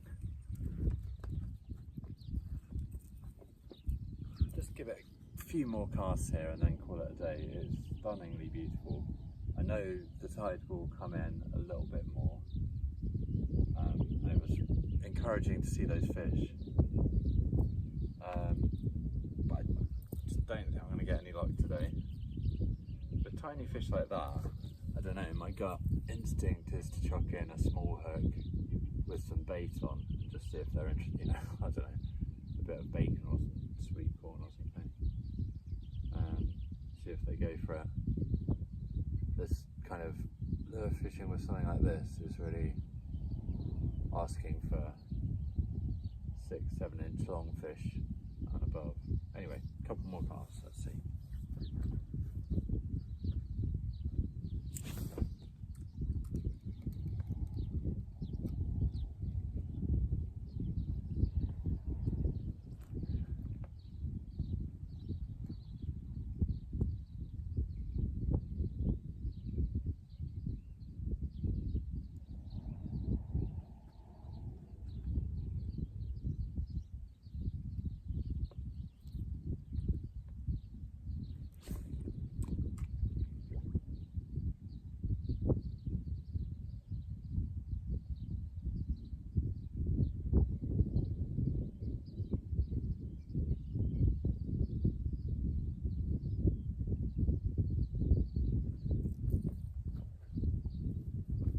Good thing with replacing the trebles that you get as standard on these lures, 3-pronged hooks with a single circle hook, is as well as it's less harmful to the fish and there's easier unhooking, you can also evidently pass them through weed with a lot less chance of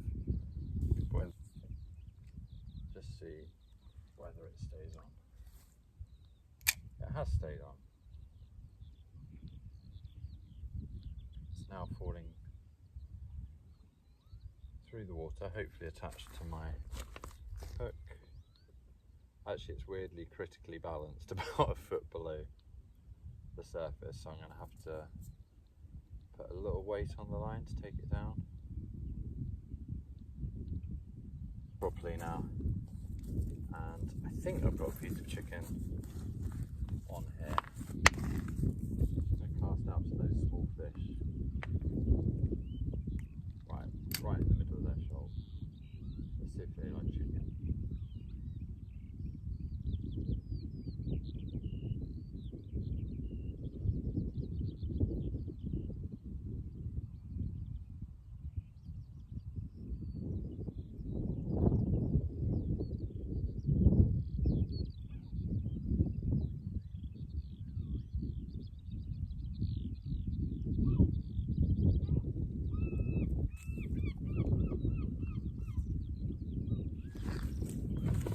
My bait's on the bottom and these little shoulder fish are about a foot below the surface, so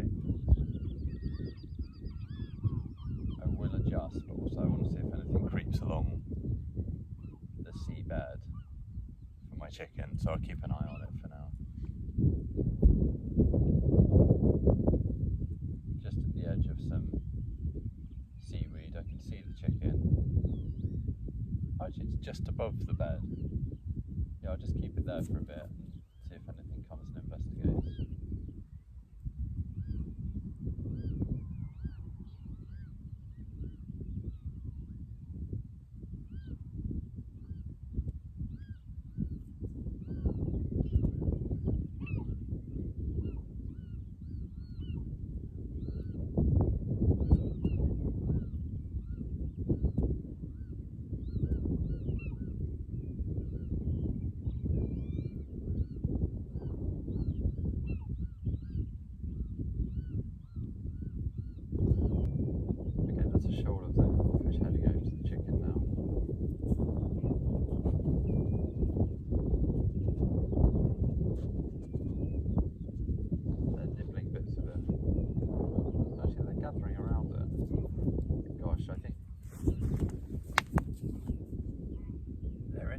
None of them are quite big enough to be able to take that bait, actually.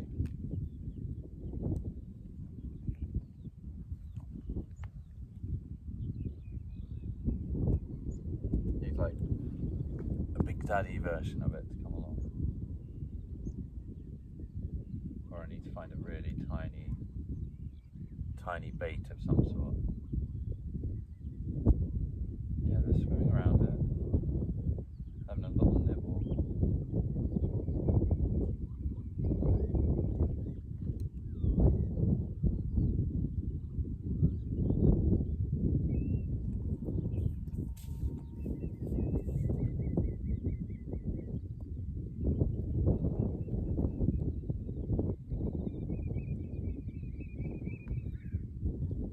They're too little.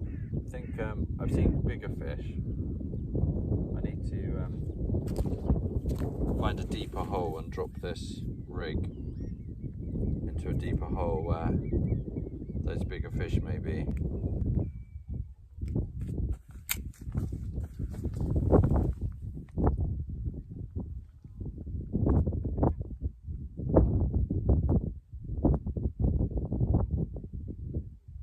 Just a waiting game now. Can't imagine sea fish, sea roast chicken in their natural environment.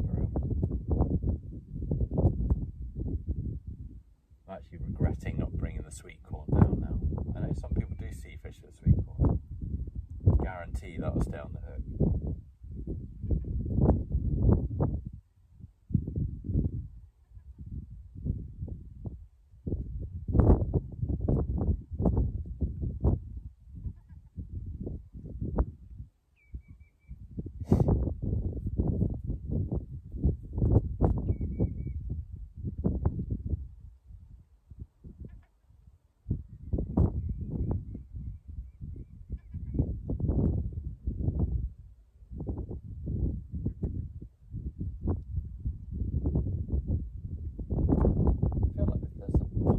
Predatory fish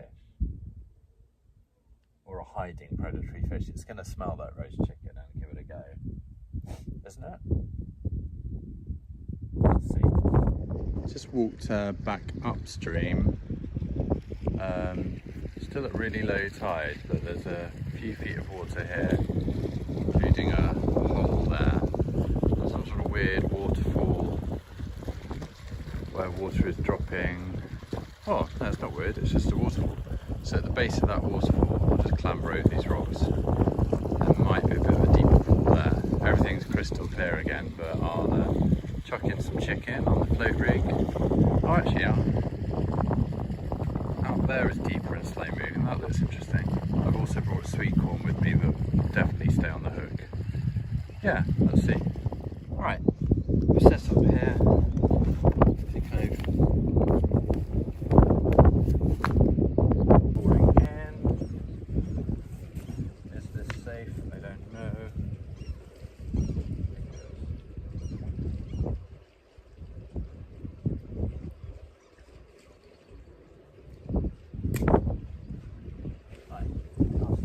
bank. Ah, I'm actually trotting with a waggler.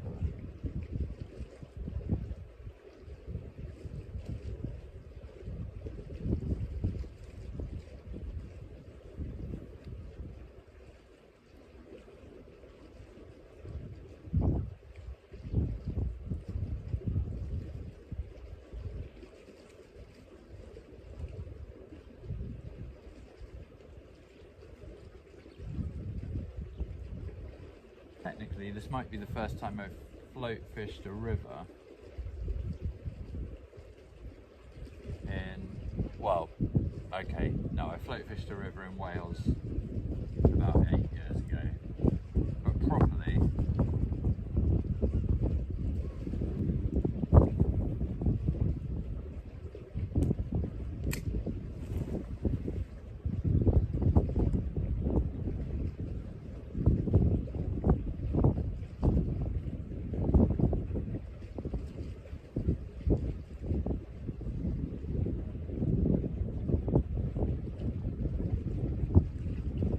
catching a lot of wind here blowing upstream off the sea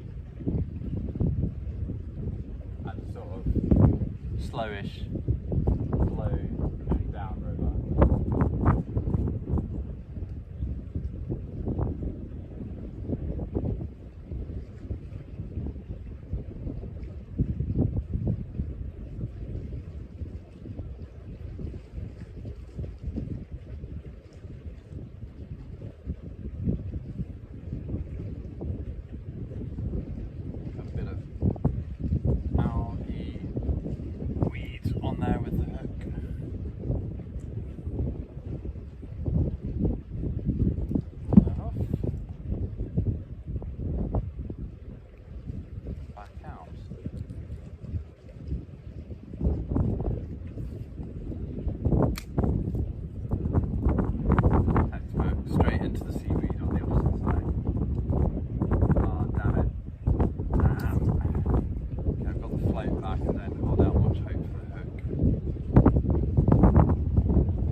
Split shot's pinged off.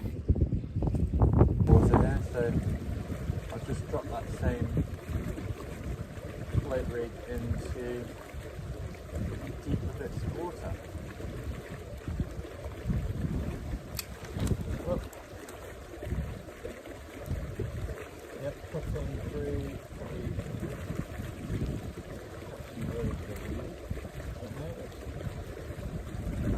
probably on a piece of weed there. This is very shallow trotting. Actually not at all dissimilar from fishing the River Gate when I was a kid. Because some of the water we'd paddle into there to fish for gudgeon, minnows, and if you're lucky a dace or something, was yeah, about a foot deep. So you're often catching the hook on the bottom, on stones or on weed. So this is quite nostalgic actually.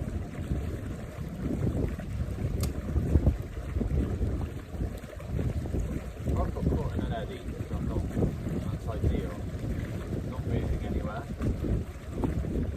I'll leave it there because that means that bait is just in a tiny little swirly bit of current. And at the moment, Boyd goes zooming off downstream, so it might just be interesting enough for any fish hanging around in that eddy.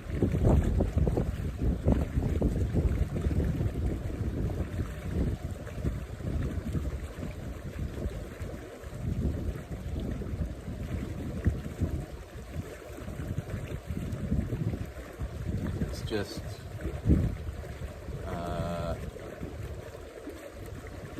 about in there. The float's got a black tip to it, so it'd be impossible to see on camera, I imagine.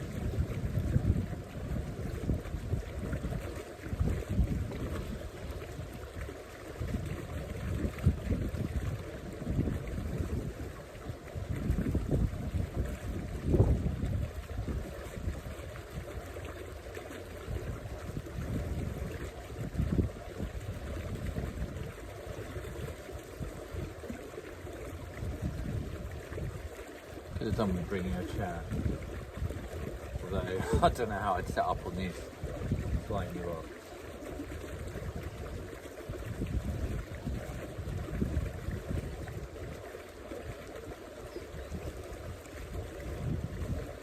Oh, float caught a load of weed on the way back. Just get that off the line.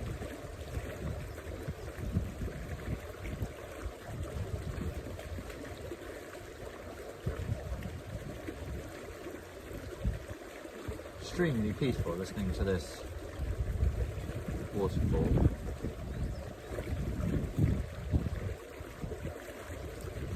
Okay, I think the current, the little eddy I was stuck in there,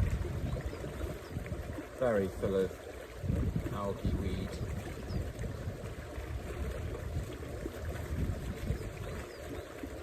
Just going to see where else I can cast.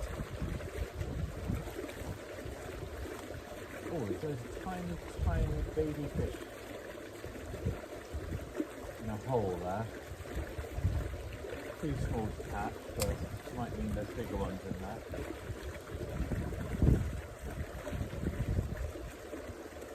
Switchboard pass straight through a little shoal of fry. Hope their mummies in there. Can't see some sweet corn.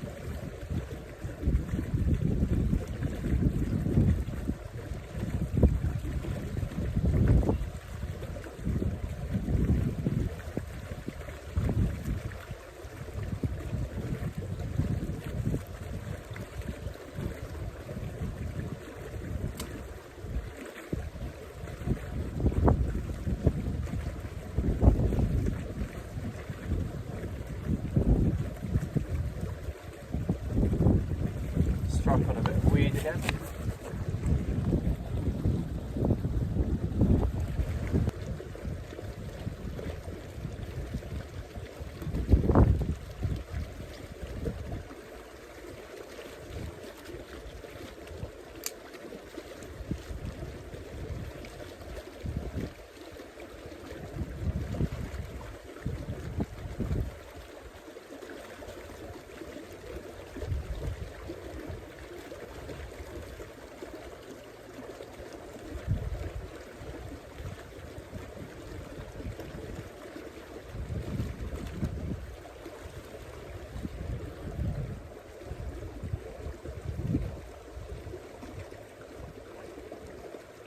Sorry about the wonky camera, propped up in some seaweed.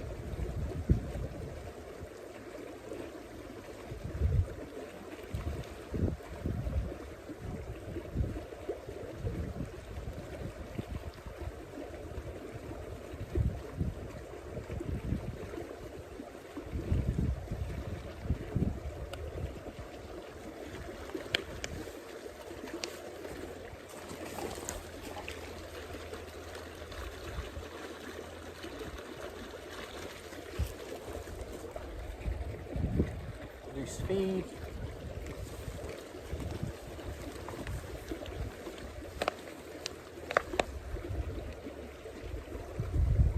The seaweed pops when I walk on it, it's quite cool. It's not bladderwrack, it's long inflated fingers of, actually some of it's bladderwrack, but there's also long versions of it.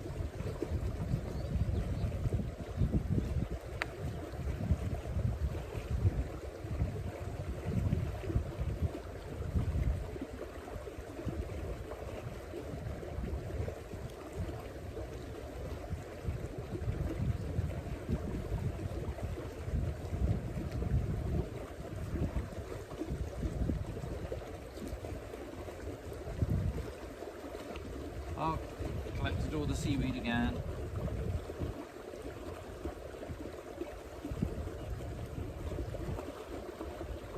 Not quite seaweed, it is what you get in rivers really, more that wafty, beardy algae. I mean, seaweed is algae, but really basic ass seaweed.